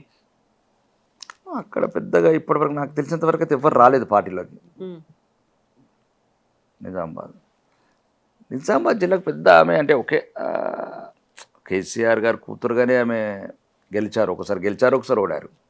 కాబట్టి పెద్ద కవిత గారికి పెద్ద అక్కడ ఏం లేవు, పెద్ద సంబంధాలు. వాళ్ళది కూడా అక్కడ ఏదో పొత్తంగల్ చిన్న విలేజ్ ఉంటుంది, అక్కడ వాళ్ళ అత్తగారు, వాళ్ళు కూడా ఎప్పుడు లేరు అక్కడ అనుకుంటాను. కాబట్టి పెద్ద అక్కడ ఉన్న బీఆర్ఎస్ నాయకులంతా ఎవరు కూడా రాలేదు ఆమె దగ్గరికి, ఒక్కరు కూడా రాలే. బీఆర్ఎస్ రాలే, టీఆర్ఎస్ రాలే, ఏఆర్ఎస్ రాలే. కాబట్టి నిజామాబాద్ జిల్లాలో అయితే ఇప్పటివరకు అయితే ఏం లేదండి. రాష్ట్రంలో కూడా పెద్ద ఏ లీడర్లు కూడా వచ్చినట్లు లేరు. అయ్యో అంటే ఏదో 2-3 పాత్రలు ఎవరో సీనియర్స్ వచ్చినట్టున్నారు ఆమె. కాబట్టి నా వ్యక్తిగత అభిప్రాయం అయితే మరి భవిష్యత్తులో ఆమె తీసుకునే కార్యాచరణ కావచ్చు, మరి ఆమెకున్న వ్యూ ఏందో కానీ నాకు తెలియదు. కానీ ఇప్పుడున్న పార్టీని ఎవరు అంత పెద్దగా ఆలోచించట్లేదు, పట్టించుకోవట్లేదా? బీజేపీ కూడా, బీజేపీ అయితే ఎప్పటి నుంచి పట్టించుకోదు. ఉన్న ప్రాంతీయ పార్టీనే పట్టించుకోదంటే కొత్త ప్రాంతీయ పార్టీని ఏం పట్టించుకుంటాం? దేశంలో ఉన్న ప్రాంతీయ పార్టీని పట్టించుకోం మేము. అవసరం లేదు అనేటువంటి మాటతో ఉన్నారు మీరు. నువ్వు కలిసిపోదు. అప్పుడప్పుడు ఏమైందంటే ఇప్పుడు దానికి తెలుగుదేశంతో అలయన్స్ ఉన్నాము, కొన్నిసార్లు ఒకసారి. ఇప్పుడు ప్రజాస్వామ్యంలో అందరు కలిసినప్పుడు, సిద్ధాంతాలు కలిసినప్పుడు ఒక ఒక మౌఖికంగా అయితే ఒక సిద్ధాంతాలకు వస్తాం కలిసి. ఇప్పుడు సింగిల్గా పోలేనప్పుడు కలిసిపోతాము. ప్రాంతీయ పార్టీతో పోతాం, తప్పేముంది? మేము బలమయ్యే వరకు అయితే ఎవరొకరు అవసరం కదా, కలిసిపోవాల్సిందే కదా. ఇప్పుడు ఒంటరిగా అనుకున్నారు కాబట్టి కలిసిపోలేరు కాబట్టి వాటిని చీల్చి హక్కును చేర్చుకోవచ్చు. అలాంటి స్ట్రాటజీ కూడా ఉండొచ్చు కదా. చీల్చము, వాళ్ళు వస్తారు చీలిపోయి. ఇది భారతీయ జనతా పార్టీ ఈరోజు ఒక దేశంలో ఒక నిజాయితీ, ఒక మొత్తం ధర్మబద్ధమైన పాలన చేస్తుంది, ఒక అభివృద్ధిపరమైన పాలన చేస్తుంది, దేశాన్ని అభివృద్ధి పదంలో ముందుకు తీసుకెళ్తుంది. 10వ ర్యాంకులో ఉన్నదాన్ని 5వ ర్యాంకులో తీసుకొచ్చింది. ఈ దేశమంతా ఎక్కడిదక్కడ యువతకు ప్రోత్సాహాలు ఇస్తుంది. అభివృద్ధి కావచ్చు, ఆశాలు కావచ్చు, 22 లక్షల కోట్ల ముద్రా లోన్స్ కావచ్చు, 52 లక్షల ధనికోని ఖాతాలు కావచ్చు, ఇట్లాంటివన్నీ 23 ఎయిమ్స్ కావచ్చు, 23 ఐఐటీలు కావచ్చు, 21 ఐఐఎంలు కావచ్చు, ఇవన్నీ 4 కోట్ల ప్రధానమంత్రి ఆవాస్ యోజన కావచ్చు, 12 కోట్ల గ్యాస్ కనెక్షన్ కావచ్చు, 8 కోట్ల ఉజ్వల గ్యాస్ కనెక్షన్ కావచ్చు. ఒకటి కాదు చెప్పుకుంటూ పోతే అవినీతి లేని అభివృద్ధి రోజు దేశం పరుగులెడుతుంది. కొన్నిసార్లు వస్తాయి చిన్న చిన్న ఇబ్బందులు ఉంటాయి. ప్రపంచంలో యుద్ధం అంటే మనకు చెప్పిరాదు కదా. ఇరాన్, అమెరికా మనకు చెప్పి కొట్టుకున్నప్పుడు మనకు ఆ దేశం నుంచి ఇంపోర్ట్ చేసుకున్న వస్తువుల మీద ఇంపార్టెంట్ కొద్దిగా ఇబ్బంది పడుతుంది. ఇప్పుడు కరెక్ట్గా మీరు మిడిల్లో ఉన్నారు. 5 ఏళ్లలో 2.5 ఏళ్ళు అంటే 2.5 ఏళ్ళలో మీ ప్రోగ్రెస్ ఎట్లుంది, నెక్స్ట్ ఫ్యూచర్లో మిమ్మల్ని ఎట్లా చూడొచ్చు? ఇక్కడ బోల్డ్ అన్ని స్ట్రాటజీలు, సమీకరణాలు అన్నీ మారుతున్నాయి అనుకున్నప్పుడు మేము రాకేష్ రెడ్డి గారిని ఎట్లా చూడొచ్చు? నేను మొన్న కూడా చెప్పానండి, గతము లేని భవిష్యత్తు తెలియని నాయకుడు నేను క్లియర్గా ఉన్నాను. గతము లేదు, భవిష్యత్తు తెలియదు. ఈరోజు చాలా అదృష్టవంతుని నేను. ఎందరో కలలు కానీ 30-40 సంవత్సరాలుగా ఒకసారి ఎమ్మెల్యే కావాలని కలలు కంటుంటే 3 నెలల్లో 90 గ్రామాలల్లో ఊరున మంగళారతులు బట్టి ప్రతి ఊర్లో మెజార్టీ ఇచ్చి 90 గ్రామాల ప్రజలు, ఆర్మూర్ నియోజకవర్గ ప్రజలకు నేను జీవితాంతం రుణపడి ఉంటాను వితిన్ 3 months. కాబట్టి ఏమైతే నేను చేయగలుగుతాను. ఉదాహరణకు ఈరోజు నేను 2.5 సంవత్సరాలు 3 ఒకటే చెప్పాను. నేను ఓపెన్గా ఉన్నాను. ఎక్కడ కూడా నా అసెంబ్లీ స్పీచెస్ ఎవరైనా చూడండి, సామాన్యుల వైపు ఉన్నాను, పేదల వైపు ఉన్నాను, ధర్మం వైపు ఉన్నాను. ఈ 3 నేను ఎన్నుకున్నాను. చాలామంది కంటగింపు అవుతున్నాను, నా ముక్కు సొట్టితనం. అందుకే ఈ మధ్యన సైలెంట్ అయినరా? ఇంతకుముందు ఉన్నటువంటి రాకేష్ రెడ్డి గారు ఒక అగ్రెసివ్నెస్ అనేది తగ్గింది, కనిపించట్లేదంతా. అంటే నేననేది అంటే వాళ్ళు నన్ను అభిమన్యుడు అనుకుంటున్నారు. నేను కలియుగ అభిమన్యుడిని. పద్మవ్యూహాలు నన్ను ఏం చేయలేవు. చాలామంది ఏదైతే నా చావు కోరుకుంటున్నారు, రాజకీయ చావు, నేను చావను. నేను పద్మవ్యూహంలోకి ఎంటర్ అయ్యాను. ఎలా బయటికి రావాలో తెలుసు నాకు. కాబట్టి ఇదొక వ్యూహంలో భాగంగానే ఉంటున్నాను. ఒక మంచి చేయడానికి చాలామంది పెద్దవాళ్ళు అడ్వైజ్ ఇస్తున్నారు, నీ గొంతు ఉండాలి, నువ్వు ఉండాలి రాజకీయాల్లో. కాబట్టి పార్టీ ఏదైనా ఈరోజు ప్రజా సమస్యలను అసెంబ్లీలో నెగ్గలం, ధర్మం గురించి మాట్లాడే మాటలు, ప్రతి వ్యవస్థ నిలదీసే విధానం కొందరికి ఇబ్బంది ఉండొచ్చు, కానీ నేను చేయలేను. చాలామంది కోరుకుంటున్నారు, కొందరికి ఇబ్బంది ఉంది అంటే ఇంటర్నల్గానేనా? అది ఎంత బీజేపీలోనే జరుగుతుందా ఇవన్నీ కూడా? నో, బీజేపీ ఈజేపీ అని కాదు. కొందరు ఎవరికైనా ఇబ్బంది ఉండొచ్చు, నా ఎదుగుదల వల్ల కావచ్చు. ఈరోజు మరి ఒక రైతు బిడ్డ, మామూలు గల్ఫ్లో కార్మికుడు, ఒకేసారి 30,000 ఓట్లతో 3 నెలల ఎమ్మెల్యే. మళ్ళీ ఈరోజు 33 జిల్లాలలో పైడి రాకేష్ రెడ్డి తెలియని వాళ్ళు లేడు. ఈరోజు కార్పొరేట్ వైద్యం గురించి కొట్లాడితే వాళ్ళకు శత్రువు అవుతున్నా, కార్పొరేట్ విద్య గురించి కొట్లాడితే వాళ్ళకి శత్రువు అవుతున్నా. పేదవాడికి విద్య ఒకటే కదా, లాక్కుంటాం ఎందుకని. కార్పొరేట్ వైద్య కాల్చుక తింటున్నారు కదా మీరు, కార్పొరేట్ హాస్పిటల్స్ అని. ఈ రకంగానే ఇప్పుడు రకరకాల సమస్యలు నిలదీసినప్పుడు అక్కడున్న ఒక బ్యాక్గ్రౌండ్, ఒక మాఫియా ఉంటుంది, ఫైనాన్షియల్ మాఫియా. ఇట్లాంటి ప్రశ్నించే గొంతులు వస్తే ఇప్పుడు నుర్మాలని చూస్తారు. కానీ మనుషులను దేవుడు నిలిపితే నుర్మలుతాం, కానీ మనుషులు నిలిపితే ఆ గొంతు మూగబోదు, ఇంకా రెట్టింపు ఉత్సాహంతో పోతుంది. ఇట్లనే ఉంటాను. భవిష్యత్ అనేది ఇంకా దేవుడి మీద, ప్రజల. కానీ తగ్గిండ్రు, ఎందుకు తగ్గిండ్రు? థ్రెట్ ఉందనేనా, లేకుంటే ఇంకేదో మీ మీద కుట్రలు చేస్తున్నారనేనా, గొంతు అణచాలని చూస్తున్నారనేనా? ఇంతకుముందు మీరు ఎమ్మెల్యే అయిన దగ్గర నుంచి ఇన్నేళ్ల కాలంలో ఇంత సైలెంట్గా ఉంది. ఇప్పుడు ఏమన్నా మాట్లాడితే అసెంబ్లీలో మాట్లాడుతున్నారు, మా లాంటి వాళ్ళకి ఎప్పుడైనా ఇంటర్వ్యూలు ఇస్తున్నారు తప్ప ఇంతకుముందు లాగా అసలు లేరే మీరు. అదే రాజకీయ పరిణితి. అంటే మనం మంచి చేయాలనుకున్నప్పుడు నేను 4 అడుగులు వెనకేయాలి, తగ్గి ఉండాలి. అంటే మన ఆవేశం, మన ఆవేదన ఎదుటి వాళ్లకు అవకాశం కాకూడదు. ఇప్పుడు ఈరోజు నేను ఉన్నాను, 50 ఏళ్ళుగా పరిష్కారం కానీ సమస్య పరిష్కారం అయింది వచ్చిన తర్వాత రాజకీయాల్లో. 2 జిల్లాల్లో 6,000 మంది చనిపోయారు. గల్ఫ్ కార్మికులు ఇంటింటికి కన్నీళ్ళు ఉండేది మా ఉత్తర తెలంగాణలో. నేను వచ్చిన తర్వాత నిలదీశాను ప్రభుత్వాన్ని అసెంబ్లీలో.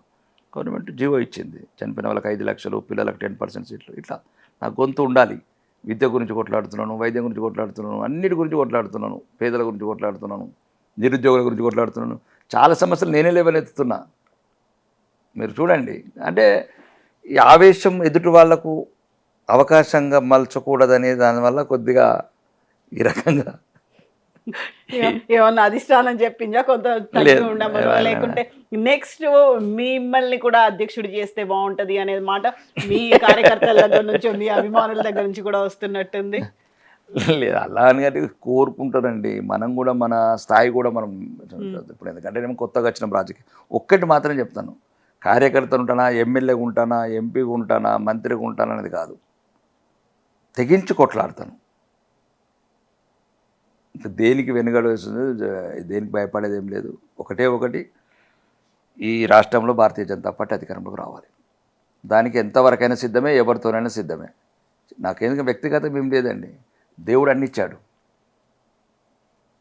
ఇంకా మీది కొండపోతుంది కూడా అవకాశం లేదు మీదికి. కాబట్టి దేవుడు అన్ని ఇచ్చాడు. ఏదైతే ఒక మంచి కంఫర్టబుల్ లైఫ్ అనుకుంటాడో, మర్సిడెస్ కార్లు కావచ్చు, మంచి బంగ్లాలు కావచ్చు, విలాలు కావచ్చు, మంచి సంతానం కావచ్చు, మంచి ఫ్యామిలీ కావచ్చు, అన్ని ఇచ్చాడు. ఇంకేదైనా ఉండేది తెలివి, ధైర్యం సమాజానికి ఉపయోగపడాలా. కొందరి కంటగింపు అయ్యాను, కానీ నేను చెప్తున్నాను కదా, ఎవరు అనుకున్నట్లయితే ఆ రకంగా అయితే ఉండను కవిత. బాధ ఉంటుంది, ఎందుకంటే ఎవరు అంటారు చూడు, చాలా రకాలుగా అంటూ ఉంటారు. ఏదో ఒక రకంగా ప్రజలకు మంచి చేయడానికి అయితే ప్రయాణం చేస్తా. నెక్స్ట్ రాకేష్ రెడ్డి గారు ఆర్మూర్ బీజేపీ ఎమ్మెల్యేగానే కంటెస్ట్ చేస్తారా? నేను ఒక్కటి మాత్రమే చెప్తున్నాను కవిత, నా నాశనం కోరుకున్న ప్రతి ఒక్కరికి చెప్తున్నా, కాలం కలిసి రావాలి కానీ కనికరం కూడా చూపని వాడి మీద.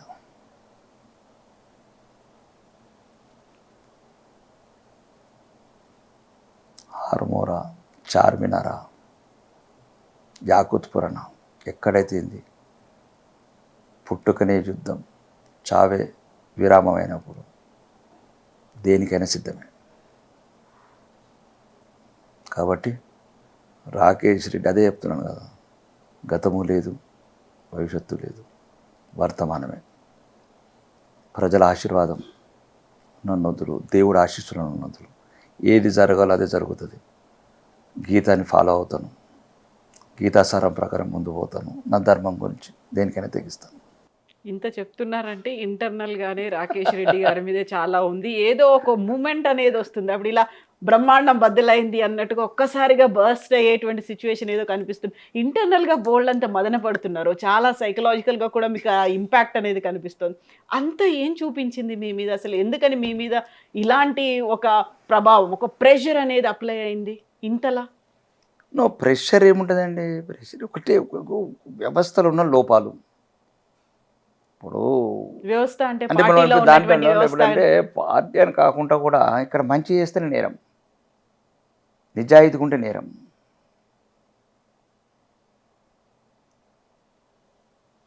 ఉన్నది ఉన్నట్టు మాట్లాడితే అదొక రకం, అంటే అన్ని రకాలుగా. కాబట్టి దాంట్లో కొద్దిగా డైలామాలు ఉన్నా. ఉంటారా బీజేపీలో?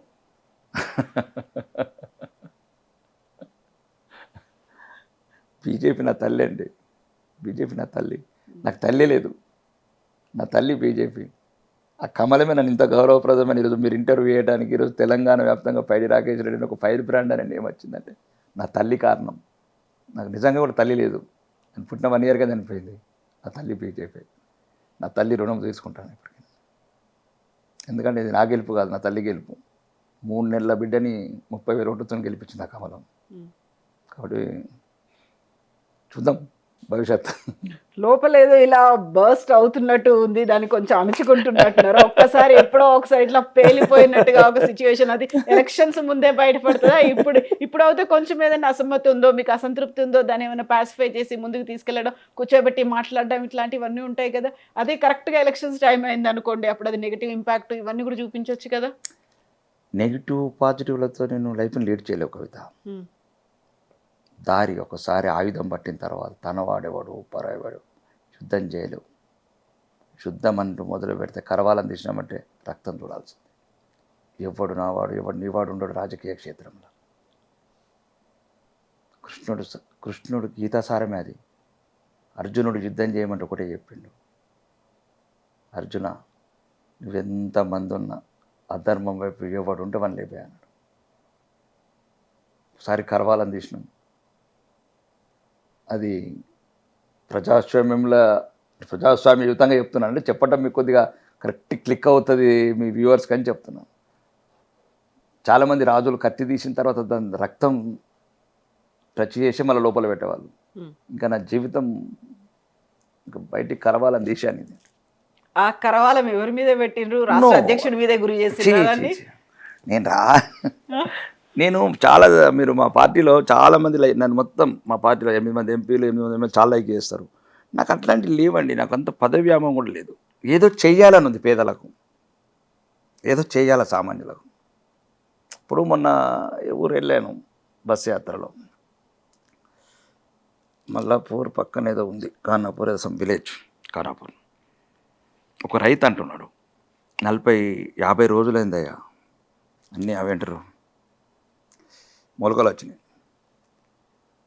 పెడితే మాకు విషం ఎందుకు పెడుతున్నారా అయ్యా మీరు అంటున్నాడు ఒక రైతు. ఏం చేయలేమా? ఎందుకు తెలియదు దుర్మార్గులకు?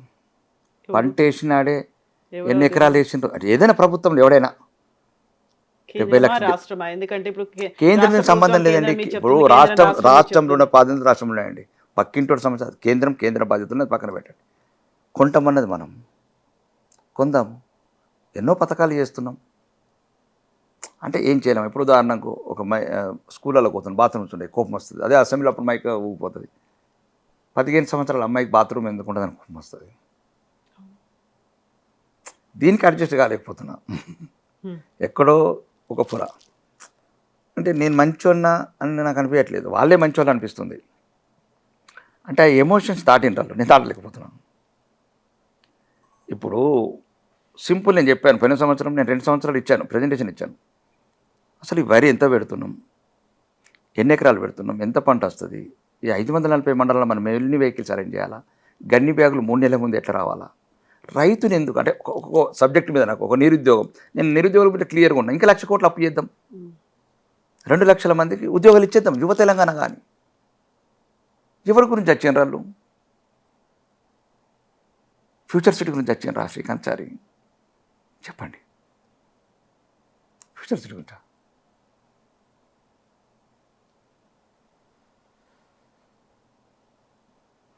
అంటే మనమేం చేయలేకపోతున్నాం. వాళ్ళకు ఉద్యోగాలు వస్తాయని కత్తులతో పోసుకున్నారు, వారు పెట్రోల్ పోసుకున్నారు. ఏమైపోయింది తెలంగాణ? మనమేం చేయలేకపోతున్నాం. వాళ్ళకు ఉద్యోగాలు వస్తాయని కత్తులతో పోసుకున్నారు, వారు పెట్రోల్ పోసుకున్నారు. ఏమైపోయింది తెలంగాణ? 1,00,000 కోట్లు. ఈరోజు మీరు ల్యాండ్ 8 ఎకరాలు 200 కోట్లకి, ఈ డబ్బులంతా ఎట్టిపోతున్నాయి. ఇప్పుడు యువకులకు న్యాయం చేస్తలేరు, ఎవరికి న్యాయం చేస్తే ఒక ఆవేదన, అంటే సెట్గానేమో వ్యవస్థకు అనే బాధ. ఎమ్మెల్యే అయినా నేనేం చేయలేకపోతున్నా ఆవేదన అంతే. దానికి ఎవరు సహకరించట్లేదు అనిపిస్తుంది మీకు? యాదిరెడ్డి ఎవరి గురించి పెట్టుకున్నాడు అనిపిస్తుంది. మోకీల ఫామ్ హౌస్ల గురించా, మొయినాబాద్ ఫామ్ హౌస్ల గురించా, కనీసం అసలు తెలంగాణ ఎందుకు ఏర్పరచుకున్నాం? ఎవరో ఏదో వస్తుందని చావలేదండి, ఉద్యోగాలు వస్తాయని చచ్చారు మేజర్ యువత. అసలు మరి ఏదో మళ్ళీ మోసపూరిత ప్రకటనలు అదే ఇదంటారు, కుటుంబాలలో ఉద్యోగాలు ఇచ్చుకుంటారు, కుటుంబాలలో పదవులు ఇచ్చుకుంటారు తప్ప. నేను ఒక ఫోకస్ విజన్ ఉండాలి, పార్టీలకు అతీతంగా చెప్తున్నది. ఇప్పటికీ ఒక్కొక్క మంత్రి దగ్గర 50 సార్లు వెళ్ళాను, న్యాయం జరగదు.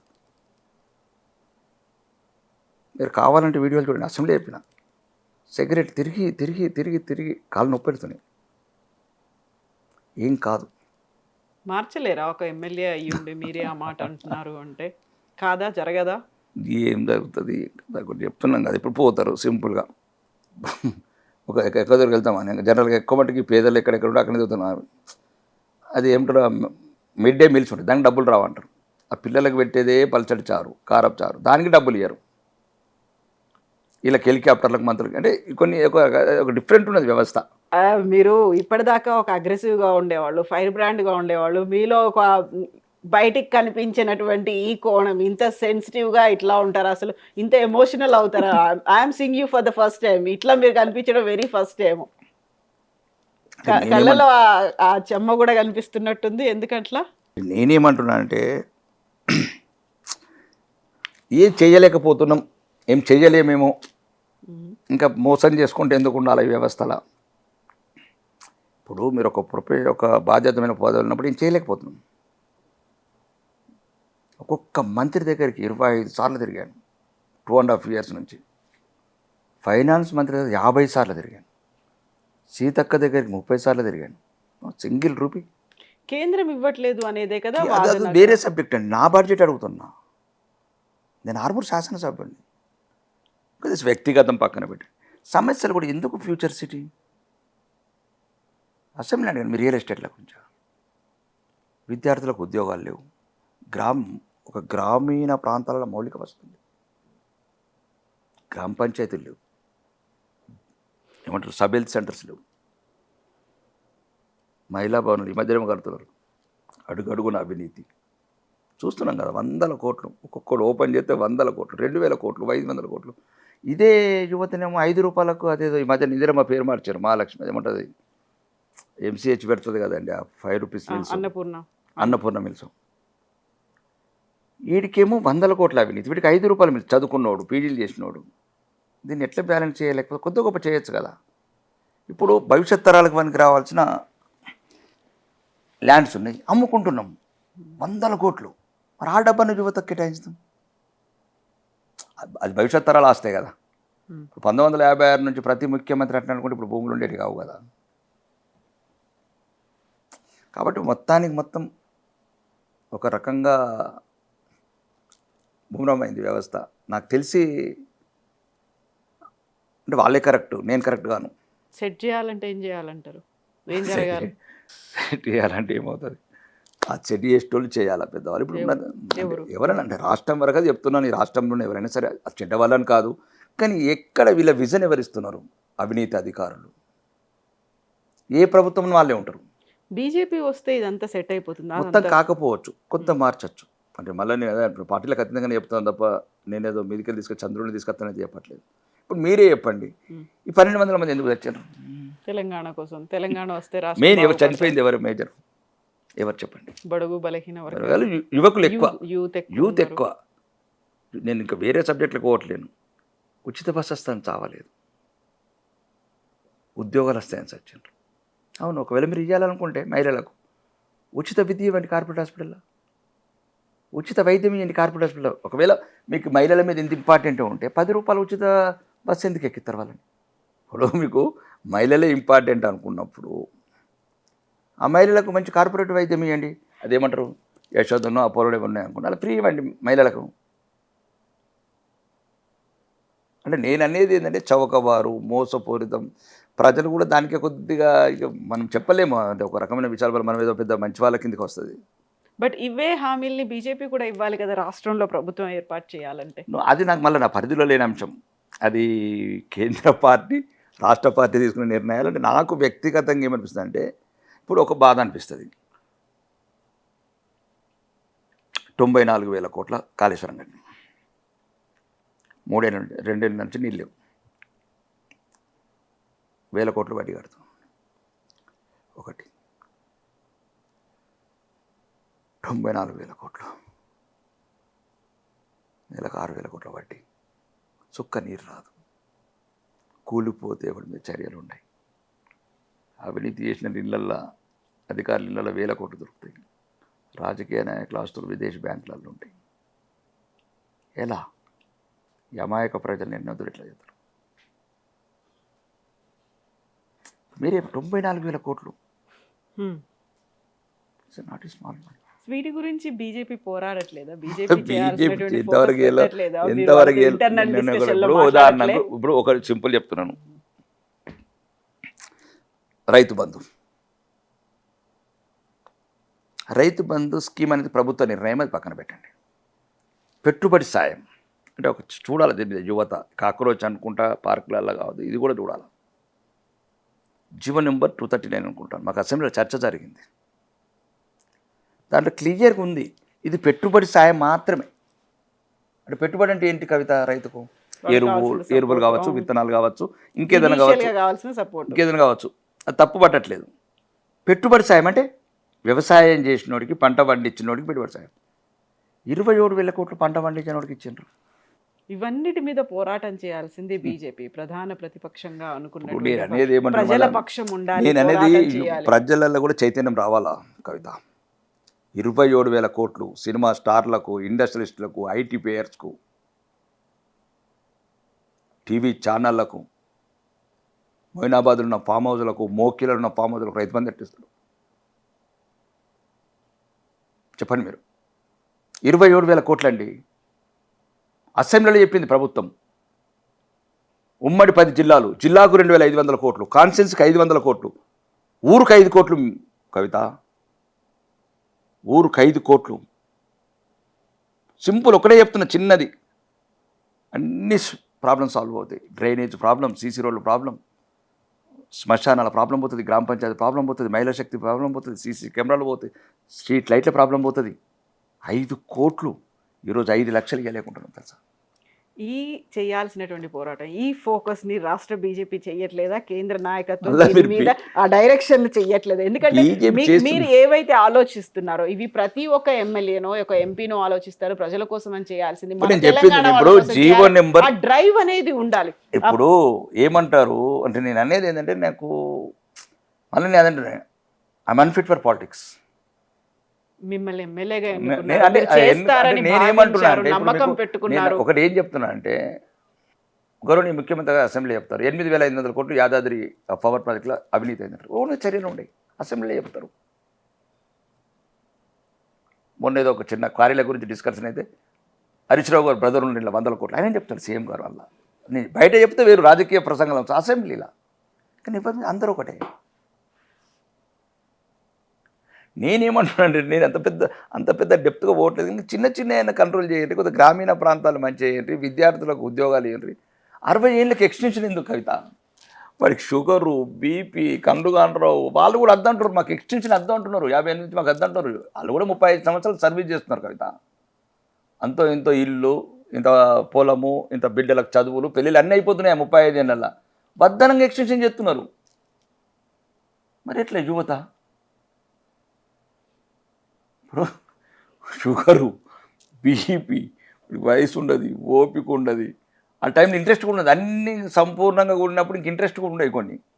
వాళ్ళని ఎక్స్టెన్షన్ చేసి ఒకడు 61 అంటాడు, ఒకడు 62 అంటాడు. ఎవడు అసలు వీడు ఎందుకు అంటున్నారు? సమాజం మీద ఏం సురా ఉంది? ఇప్పుడు యువకులేమో ముసలి వాళ్ళు అవుతున్నారు, రక్తం అమ్ముకుంటున్నారు, కిడ్నీలు అమ్ముకుంటున్నారు. నెక్స్ట్ టైం మీరు బీజేపీ నుంచి ఆర్మూర్ నుంచే కంటెస్ట్ చేస్తుండ్రా? పార్టీ నిర్ణయం అది. మీరు వ్యక్తిగతంగా, నేను అనేది మిమ్మల్ని, పార్టీ సీట్ పైడి రాకేష్ రెడ్డి గారు, మీరు నేను రాజకీయాలకు అన్ఫిట్ అని మీరు ఒక ఎమోషనల్ అవుతున్నటువంటి ఈ సిచ్యువేషన్లో ఒక 2.5 ఏళ్ల తర్వాత మళ్ళీ ఎలక్షన్స్ ఏమవుతుందో అప్పటికి ఏమవుతుందో అంటే నేను అనే ఉద్దేశం కాదు. కొన్ని చిన్న చిన్నవి కూడా పాయింట్ చెప్పినా కానీ పట్టించుకోవాలి. వ్యవస్థలో ఉన్నటువంటి లోపాలు వాటిని సెట్ చేయడానికి ఇప్పుడు నేను ఇవన్నీ ప్రజెంటేషన్ ఇస్తున్నా, ప్రభుత్వ మంత్రులకు కూడా చెప్తున్నాను. ఈ రైతుల సమస్యలు కావచ్చు, ఇవన్నీ నాకు కొద్దిగా అవగాహన ఉంది. నేను చెప్పాను, పోయిన సంవత్సరం చెప్పాను, ప్రజెంటేషన్ ఇచ్చాను. మన సివిల్ సప్లైస్ కమిషనర్ చౌహాన్ గారికి ఇచ్చాను. 3 నెలల ముందే గన్ని బ్యాగులు పెట్టుండ్రి. 500 మనకు రాజకీయ సభలు పెట్టుకుంటే వేలాది బస్సులు తెచ్చుకుంటాం, ముఖ్యమంత్రులు, ప్రధానమంత్రి, ఇంత ఆర్గనైజింగ్ చేస్తాం, బోర్డులను ఏర్పాట్లు చేస్తాం. మరి మొక్క పెట్టిన రోజే మనకు పంట ఎప్పుడు వస్తుందో తెలుస్తుంది, ఎంత వస్తుందో తెలుస్తుంది. కాబట్టి ఒక 2 నెలల ముందే గన్ని బ్యాగులు ఉండని, అన్ని వేవింగ్ కావచ్చు. లేకపోతే ఒకవేళ ఇప్పుడు మెయిన్ పవర్ మీకు ప్రాబ్లం అవుతుంటే లోడర్స్ వచ్చినాయి, కొత్త టెక్నాలజీని వాడుకోండి. 8 గంటలలో ఒక లారీ లోడ్ అయ్యేది, గంటకు ఒక లోడ్, రకరకాలు వచ్చినాయి టెక్నాలజీ. ఎందుకు ఈ రకంగా రైతులని ఈ రకంగా ఇబ్బంది పెడతారు? మీరు చూడలేదు, బాగా దారుణంగా ఉంటాయి పల్లెలలో. రోడ్ల మీద చస్తారు, వడ్లకు రాళ్ళు పెడతారు, బైక్ మీద చచ్చిపోతాడు. చావు మన ఇంట్లో కాదు కాబట్టి ఎవరికి పట్టింపు లేదు. కాబట్టి ఇవన్నీ కొన్ని వ్యక్తిగతంగా కొన్ని ఇబ్బంది ఉన్నాయి అన్నట్లు. అంటే మరి భారతీయ జనతా పార్టీ వాళ్ళు పార్టీ చేస్తే నేను చెప్తాను సింపుల్గా. ఇప్పుడు 27,000 కోట్లు చెప్పిన నేను. టీచర్లు ఉండరు, టీచర్లు ఉండే స్టూడెంట్లు ఉండరు. ఇదేందో నాకు అర్థం కాదు. ఇప్పుడు నేను పోతున్నాను, మన ఒక స్కూల్ పోతే 20 మంది స్టూడెంట్లు, ముగ్గురు టీచర్లు, అన్ని సబ్జెక్టులు వాళ్ళే చెప్పాలి, అన్ని క్లాసులకు చెప్పాలి. అందులోకి వెళ్ళి ఒక ట్రాన్స్ఫర్ గారు ఒక అన్ని ఒక విద్య కావచ్చు, అది కావచ్చు, ఒక రకరకాలు ఉన్నది. నేను అసెంబ్లీలో చాలాసార్లు ఇబ్బందికరంగా మాట్లాడతాను. నోటెడ్ కథం, ఆ నోటెడ్ యాడుంటుందో ఏముంటుందో. ఇప్పటికి ఎన్నిసార్లు అంటారండి బాత్రూంలో గురించి, అసెంబ్లీలో అమ్మాయిల గురించి. అసలు వాళ్ళు చేస్తలేరని కాదు, కానీ సరైన వ్యక్తులు, సరైన సిస్టమ్, ఆఫీసర్లంతా చెడ్డవాళ్ళని కాదు, రాజకీయ నాయకులంతా చెడ్డవాళ్ళని కాదు. ఎక్కడనో మిస్ అయింది, లేనివాడు ఎక్కడనో ట్రాక్లో లేకుండా పోయింది, ఆ రోదన అనేది పోయింది. గ్రామీణ దారుణంగా ఉన్నాయి. ఇమాజిన్ పైడి రాకేష్ రెడ్డి గారికి ఒక పవర్ ఇచ్చారు, ఒక పవర్ఫుల్ పొజిషన్లో ఉంచారు, ఒక ఫేసో లేకుంటే ఒక ప్రొజెక్షనో ఉంది అనుకోండి, ఏం చేద్దామని. ఇప్పుడు ఎమ్మెల్యేగా ఉండి నేనేం చేస్తున్నాను, ఎందుకు చేస్తున్నాను? నా ఆర్మూర్ అంతా ఒక రౌడీయిజం, గుండాయిజం, కబ్జాలు, కమిషన్లు, అవినీతితోని, బెదిరింపు రాజకీయాలతో ఉండేది. ఈరోజు అసలు భయమైతే లేదు. మీరు ఎక్కడైనా అడగండి, రౌడీలు కాంటారు, కబ్జాలు ఉండయి. ఇంకా అధికార పార్టీ ఉంది కాబట్టి ఆడో ఈడో కూడా ఉంటాడు, ఇక పార్టీలో చేసుకుంటారు. అవినీతి అనేది సార్ నా దరికి కూడా రావద్దు. అంటే మన స్థాయిలో ఏదున్నా చేయగలుగుతున్నా, రివ్యూ మీటింగ్లో ప్రశ్నించగలుగుతున్నా. అవును, ఇప్పుడు అడిగాను అధికార పార్టీ వాళ్ళకి ఇస్తే మేమేం చేసాము ఆర్మూర్ ప్రజలు అంటే మాకు ఇచ్చారు ఇంటిగ్రేటెడ్. నేను ఏది మాట్లాడిన అసెంబ్లీలో మాట్లాడతాను, నాకు ఈ వేదికలు ఎక్కడిక్కడ కాదు. ఇప్పుడు మీతో ఏది మాట్లాడినా అక్కడే మాట్లాడతాను. నేను అడిగాను, ముఖ్యమంత్రిని అడిగాను, ఎట్లా కొండవుతావు 1000 కోట్లు నీ కోడంగల్కు, నాకు 90 లక్షలు ఎందుకు ఇస్తావని. 120 మంది ఎమ్మెల్యేలు ఉన్నారు, 119 వాళ్ళందరికీ మంచి 1000 కోట్లు ఎందుకు తీసుకుపోతున్నారు? ఇప్పుడు చూడండి మీరు, అంటే ఈ ప్రజల మధ్యన వైషమ్యాలు పెంచడం. రివ్యూ చేస్తే మహబూబ్నగర్ జిల్లా మీద రివ్యూ చేస్తారు సీఎం గారు, మంత్రులు. ఖమ్మం జిల్లా మీద చేస్తారు, మరి మా జిల్లా మీద ఎవరు రివ్యూ చేయాలా? ఆదిలాబాద్ జిల్లా మీద ఎవరు రివ్యూ చేయాలా? వరంగల్ జిల్లా ఎవరు రివ్యూ చేయాలా? అసలు మీరు మంత్రులు ముఖ్యమంత్రి ఎట్లా అవుతారు? కొద్దిగా తప్పులేదండి, చేయొచ్చు, కానీ కొన్నో గొప్ప. ఇప్పుడు 1000 కోట్లు ఉంటుంది అంటే స్పెషల్ డెవలప్మెంట్ ఫండ్కి ఇట్లా అడిగితే అంత ఇబ్బంది పడుతున్నారు. అది అసెంబ్లీ అడుగుతున్నాను కదా, నేనేమో నాకు ఇవ్వమంటలేను, ఆసిఫాబాద్ కూడా ఇవ్వమన్నాను. పెద్దపల్లి వాళ్ళేమన్నారు, వాళ్ళేమని చేశారు, వాళ్ళు మీకు ఎక్సైజ్ ఆదాయం కడుతున్నారు, వాళ్ళు మీకు ఆర్టీఏ ట్యాక్స్ కడుతున్నారు, వాళ్ళు రిజిస్ట్రేషన్ ట్యాక్స్ కడుతున్నారు, అంత ఉన్నది కదా. మీ అప్పు తెచ్చేది కొడంగల్ మదిరోడే కాదు కదా. ఇప్పుడు నువ్వు ఢిల్లీకి వెళ్ళి అప్పు తెస్తున్నావు, ఆర్బీఐకి వెళ్ళి తెచ్చినప్పుడు నువ్వు ఖాళీ మదిర కొడంగల్ ఎమర్జీ చేస్తున్నావా ప్రజల్ని? తెలంగాణ ప్రజలందరూ మెర్జీ చేస్తున్నారు కదా, వాటిని న్యాయంగా వంచండి. ఏదైనా మంత్రులు ముఖ్యమంత్రులు కొద్దిగా ఎక్కువ తీసుకెళ్ళండి, తప్పులేదు. మరీ ఈ రకంగా అయితే ఎట్లా అండి? అధికారులు అట్లనే, వీళ్ళు అట్లనే. అంటే నేను అనేది ఏమంటున్నా అంటే, చేయాల్సినటువంటి పోరాటాలు రాజకీయ పార్టీలు చేయట్లేవు. రాజకీయాలు చేస్తే అట్లేం కాదు, కానీ నేను చెప్తున్నా ఏంటంటే ఈ అవినీతి అందరికి తెలిసే చేస్తున్నారు, అది బాధ అనిపిస్తుంది. ఇప్పుడు తుమ్మిడెట్టి ఉంది, తుమ్మిడెట్టి ఇప్పుడు ఓకే ప్రయత్నం చేయండి. ఇప్పుడు రేవంత్ రెడ్డి గారు అయ్యే వరకు అయితే కాదు, అది మళ్ళీ టెండర్ ఇచ్చేయాలి, ఓడుకోకడికి 10,000 కోట్లు కొట్టాలి, 5,000 కోట్లు కదా. అంటే నేను అనేది ఏంటంటే, ఏదో ఒకటి గ్రామీణ ప్రాంతాలల్లో మౌలిక వసతులు ఏం అడుగుతారండి వాళ్ళు? సీసీ రోడ్లు. ఇప్పుడు నేను చెప్తాను, పోయిన సంవత్సరం సీసీ రోడ్లో బిల్లు రాలేదు, బాత్రూమ్ బిల్లు రాలేదు, కాంట్రాక్టర్లు అసలు దగ్గర కూడా వస్తలేరు. ఎస్సీపీ ఫండ్స్ అని ఉంటుంది, కాంట్రాక్టర్ అంటే కళ్ళకు కనబడతలేడు. ఆడేవాడని ఉంటే ఇక్కడ మంత్రులకు ముఖ్యమంత్రికి దగ్గర ఉంటే వాడికి బిల్లు వస్తాయి. నేననలేదు. కాబట్టి అంత భ్రష్టు పట్టింది, అడ్మినిస్ట్రేషన్ భ్రష్టు పట్టింది, అవినీతి అయితే విచ్చలవిడి. సో ఒక ఉద్యమం వస్తుందంటారా ఇక్కడ కూడా? ఉద్యమం రావాలా? ఉద్యమాలతో ఊపినాయి. ఉద్యమాలు ఏముంటాయండి? ఉద్యమాల వల్ల కాదు, ఉన్న వాళ్ళు మంచి ఎత్తదాలు. ఉద్యమాలు రావాలా, కొత్త వాళ్ళు రావాలా, ఆడేదో పెద్ద మాలాంటోళ్ళే చేయాలని లేదు. ఉన్న వాళ్ళు మంచి చేస్తేదాలు కదా. ఇప్పుడు నేను ఉన్నాను, 27,000 కోట్లు ఎందుకంటే అవినీతి అంటున్నాను, మొక్కమ్మలకు ఎందుకంటే సినిమా స్టార్లకు. దానికి నేను కాదు, నినాక మొన్న మన జస్టిస్ ఏం పేరు సుదర్శన్ రెడ్డి గారు నిన్న మరి చూడండి, 9,000 కదా ఉన్నది, దాంట్లో ఇచ్చారు. ఏది కౌలు రైతుల మీద ఒకటి కమిషనర్ వ్యవసాయ శాఖ క్లియర్గా అన్నాడు. ఆయన అప్పుడున్న కలెక్టర్ని పిలిచాడట ఇంటికి, నాకెందుకు రైతు బంధు, నేను సుప్రీంకోర్టు మాజీ జడ్జిని, నాకు సుప్రీంకోర్టు నుంచి పెన్షన్ వస్తుంది, నాకు భూమి ఉంది, ఇల్లు, నాకెందుకు? అబ్బే నేను అడిగేటి 27,000 కోట్లు, ఇట్లాంటి 2 లక్షల కోట్లు కొట్టేస్తున్నారు. కాబట్టి ఇవి ఇంత అవినీతి లేకుండా ఎక్కడో కొద్దిగా మొత్తానికి మార్చలేము. ఇట్లాంటి అన్ని కన్నులకు కనబడే అవినీతిని కంట్రోల్ చేసి కొద్దిగా తెలంగాణలో యువత, మహిళలకు, రైతులకు ఉపయోగపడే రైతులను ఇప్పుడు గ్రామాలలో సామూహిక కల్లాలు, dry warehouses, paddy cleaners, లేకపోతే లోడర్స్, ఇట్లా ఏదైతే ఇన్స్ట్రుమెంట్స్ వచ్చినాయో కొత్తవి రైతులకు కొద్దిగా సౌకర్యవంతంగా చేద్దామని ఇట్లా. ఇప్పుడు టార్గెట్ తెలంగాణ కాబట్టి అధిష్టానానికి చెప్తారా ఇవన్నీ నా డిమాండ్లే కాదు ఇది అవసరాలు, ఇవన్నీ వీటి మీద ఫోకస్ పెట్టండి అనే మాట చెప్తారా? అవును, ఇంతకుముందు చెప్పాను నేను. ఇంతకుముందు మేనిఫెస్టోలో నేను కలపాల్సిన నేనే పెట్టించాను. ఇప్పుడు మీకు ఏదైతే ఆవేదన ఉందో నాకు తెలిసి నేను చెప్తాను కవిత, వాళ్ళు వినాలని ఏమున్నది, అందుకోసం నా వ్యక్తిగత ఆవేదన. ఆ పార్టీలో మీరున్నారు, మీకంటూ ఒక ఆవేదన ఉంది, ఒక ఆలోచన ఉంది, అవసరాలు ఉన్నాయి. ఇప్పుడు వారు రియల్ ఎస్టేట్ గురించి ఫ్యూచర్ సీట్లు, మూసీలు చెప్పినరా, ఈ మూసీ క్లీనింగ్ గురించి వచ్చిండ్రా, పిల్లల ఉద్యోగాల గురించి, నిధుల నియామకాలు ఏంది ఇదంతా అర్థం కాకుంటున్నది. అర్థం అంటే ప్రజలు కూడా మొత్తం మర్చిపోయారు ఏ భావజాలంకి లేదు. తెలంగాణ పుట్టింది, సెల్ఫిష్నెస్ పెరిగిపోయింది, అధికారులు మాకు ప్రమోషన్లు వస్తే చాలు. అంటే నేను అనే ఉద్దేశం ఏంటంటే భారతీయ జనతా పార్టీకి అప్పుడు నేను పార్టీలో యాక్టివ్గా ఉండి ఒకవేళ నా మాట చెప్పనేది చెప్తాను, ఇంటర్ లేకపోతే లేదు, కొన్ని అయితే చెప్పగలుగుతాను. అంటే నేను ఉద్దేశం నేను నా గురించి అని చెప్పట్లేదండి, నా వ్యక్తిగత అభిప్రాయాలు చెప్తున్నాను. ఇవి ఫ్యూచర్ సిటీకి యాదయ్య మైనాపతి యాదయ్య ఊరు పెట్టుకుని సంబంధం ఉందండి. ఎవరండి అలా ఎవరి బంధువుల గురించి ఫ్యూచర్ సిటీ కట్టుకుంటారు, ఎవరికి ఎందుకు కట్టుకుంటారు, అసలు ఇది కరెక్ట్ కాదని నేను అంటున్నాను. ఫస్ట్ ఇక్కడ కొద్దిగా గ్రామీణ ప్రాంతాలలో ఏమేమి ఉన్నాయి, రైతులకు మౌలిక వసతులు, విద్యార్థులకు మౌలిక వసతులు, ఫీజు రీంబర్స్మెంట్ లేదు 12,500 కోట్లు. ఇవ్వడండి, మన పిల్లలేమో ఇంటర్నేషనల్ స్కూళ్ళు, ఫారిన్లలో అయిపోయారు, ఆ పిల్లల ఫీజు కూడా ఇయ్యరా? మరి కాంట్రాక్టర్లకు రాగానే బిల్లు ఎందుకు ఇచ్చారు? కమిషన్ వస్తుందనా, 30% వస్తుందనా? మరి ఎవరు అడగాల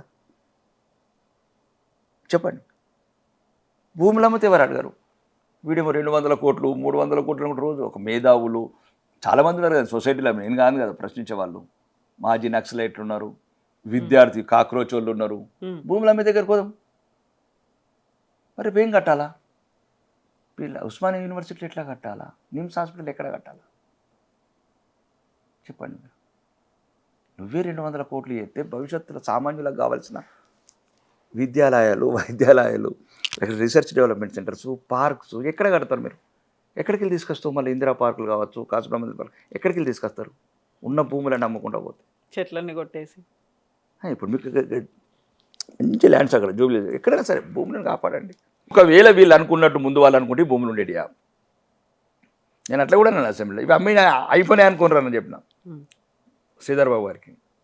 కాబట్టి మొత్తానికి మొత్తం ఒక దుర్మార్గమైన పరిపాలన నడుస్తున్నది.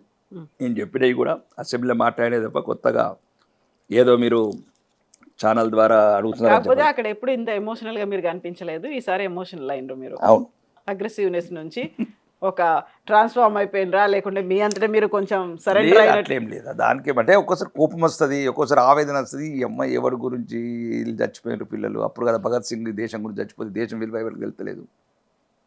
ఇప్పుడు భగత్ సింగ్ కూడా ఊరు పెట్టుకోకపోతే వాళ్ళకు కూడా పిల్లలు అయ్యే వాళ్ళు మళ్ళీ కోకపోయేటో, లేకపోతే వాళ్ళు కూడా మంచి కార్పొరేట్ కంపెనీలు పెట్టేవాళ్ళు, సాఫ్ట్వేర్ కంపెనీ వాళ్ళు. దేశాన్ని గురించి ఊరితాడుని ముద్దాడిన అంటే దేశం ఊరికనే రాలేదని చెప్పడానికి, తెలంగాణ కూడా ఊరికనే రాలేదు. మా ఫ్యామిలీల గురించి, మా రియల్ ఎస్టేట్ ప్రాజెక్టుల గురించి రాలేదు కదా Telangana.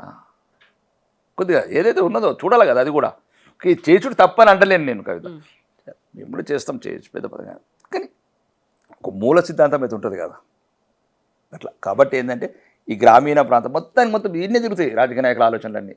Outer ring road, regional ring road ఉండాలి కదా, ఆదిలాబాద్ తండాలు, వరంగల్ తండాలు, ఖమ్మంలో ఉన్న గ్రామీణ ప్రాంతాలు, కుసుమంచి లాంటి ప్రాంతాలు ఇవన్నీ ఉన్నాయి కదా. టూరిజం డెవలప్మెంట్ చేయండి. ఇప్పుడు మా దగ్గర ఉంది ఒక బ్యాక్ వాటర్ డెవలప్ చేశారు, 18 గ్రామాలకు నిరుద్యోగం తగ్గుతుంది, పేదరికం తగ్గుతుంది, పట్టించుకోడు. నేను తిరగబట్టి 2 ఏళ్ళ ఒక లాంచ్ పెట్టుంటే ఒక టూరిజం. ఇప్పుడు మధ్యతరగతి అంతా ఎక్కడెక్కడ థాయిలాండ్ వీలాండ్ పోయేది మనం ఫెసిలిటీ చేస్తే పాపికొండలు పోయి వదిలి ఇక్కడికి వస్తారు. అట్లా ఇట్లాంటి ఆలోచనలతో ఉండాలా, ముందుకు వెళ్ళాలని ఉంటుంది. సాధ్యమైనంత వరకు చేస్తాం. ఇంకా ప్రతిపక్షంలో ఉన్నాం కాబట్టి ఇంకా ప్రశ్నిస్తాము. ఇంకా 2.5 సంవత్సరాలు మీరు అన్నట్టు 2.5 అయిపోయింది, సగం గ్లాస్ వాటర్ అయిపోయింది, ఇంకా సగం గ్లాస్ ఉంది. ఉన్నంతలో చెడి వేయకుండా కూడా తెలిసి చివరికి చెడి వేయకపోతే అయిపోతుంది సమాజానికి. ఇంకా మంచి అయితే చేసేటట్టు కొలమడతలేము, చెడి వేయకపోతే చాలు అనే ఒక భావనతో ఉన్నా నేనైతే. మీ సిద్ధాంతాలు వీటన్నిటిని మీరు ఏదైతే భావిస్తున్నారో అట్లీస్ట్ మీరు అనుకున్నట్టుగా మీరు కోరుకున్నట్టుగా మీ ప్రభుత్వం వచ్చిన తర్వాత వాటి కోసమైనా గళమెత్తండి, పోరాడండి. భవిష్యత్తు అనేది ఇంకా మన దేవుడు నిర్ణయించాల్సింది. ఒకటి మాత్రం ఏంటంటే ఈ రోజు వరకు భారతీయ జనతా పార్టీని అయితే అధికారం తేవడానికి అన్ని రకాలుగా పోరాడతాం కవిత. ఇంకెందుకంటే నేను చూసిన దాంట్లో భారతీయ జనతా పార్టీ ఓకే వేరే సంవత్సరం ఉన్నంతలో కొద్దిగా అవినీతి రహితంగా ఉంటుంది, దేశాన్ని ప్రేమిస్తారు, అభివృద్ధిని కాంక్షిస్తారు. నాకున్న అభిప్రాయం అది. చూస్తున్నాను కొన్ని ఛత్తీస్గఢ్ కావచ్చు, అట్లాంటి చోట్ల కావచ్చు, 3 సార్లు ముఖ్యమంత్రులు అంటే కొన్ని జరుగుతాయి అక్కడ ఇక్కడ కూడా ఒకటేసారి 24 క్యారెట్ క్లియర్ అయితే చేయలేము.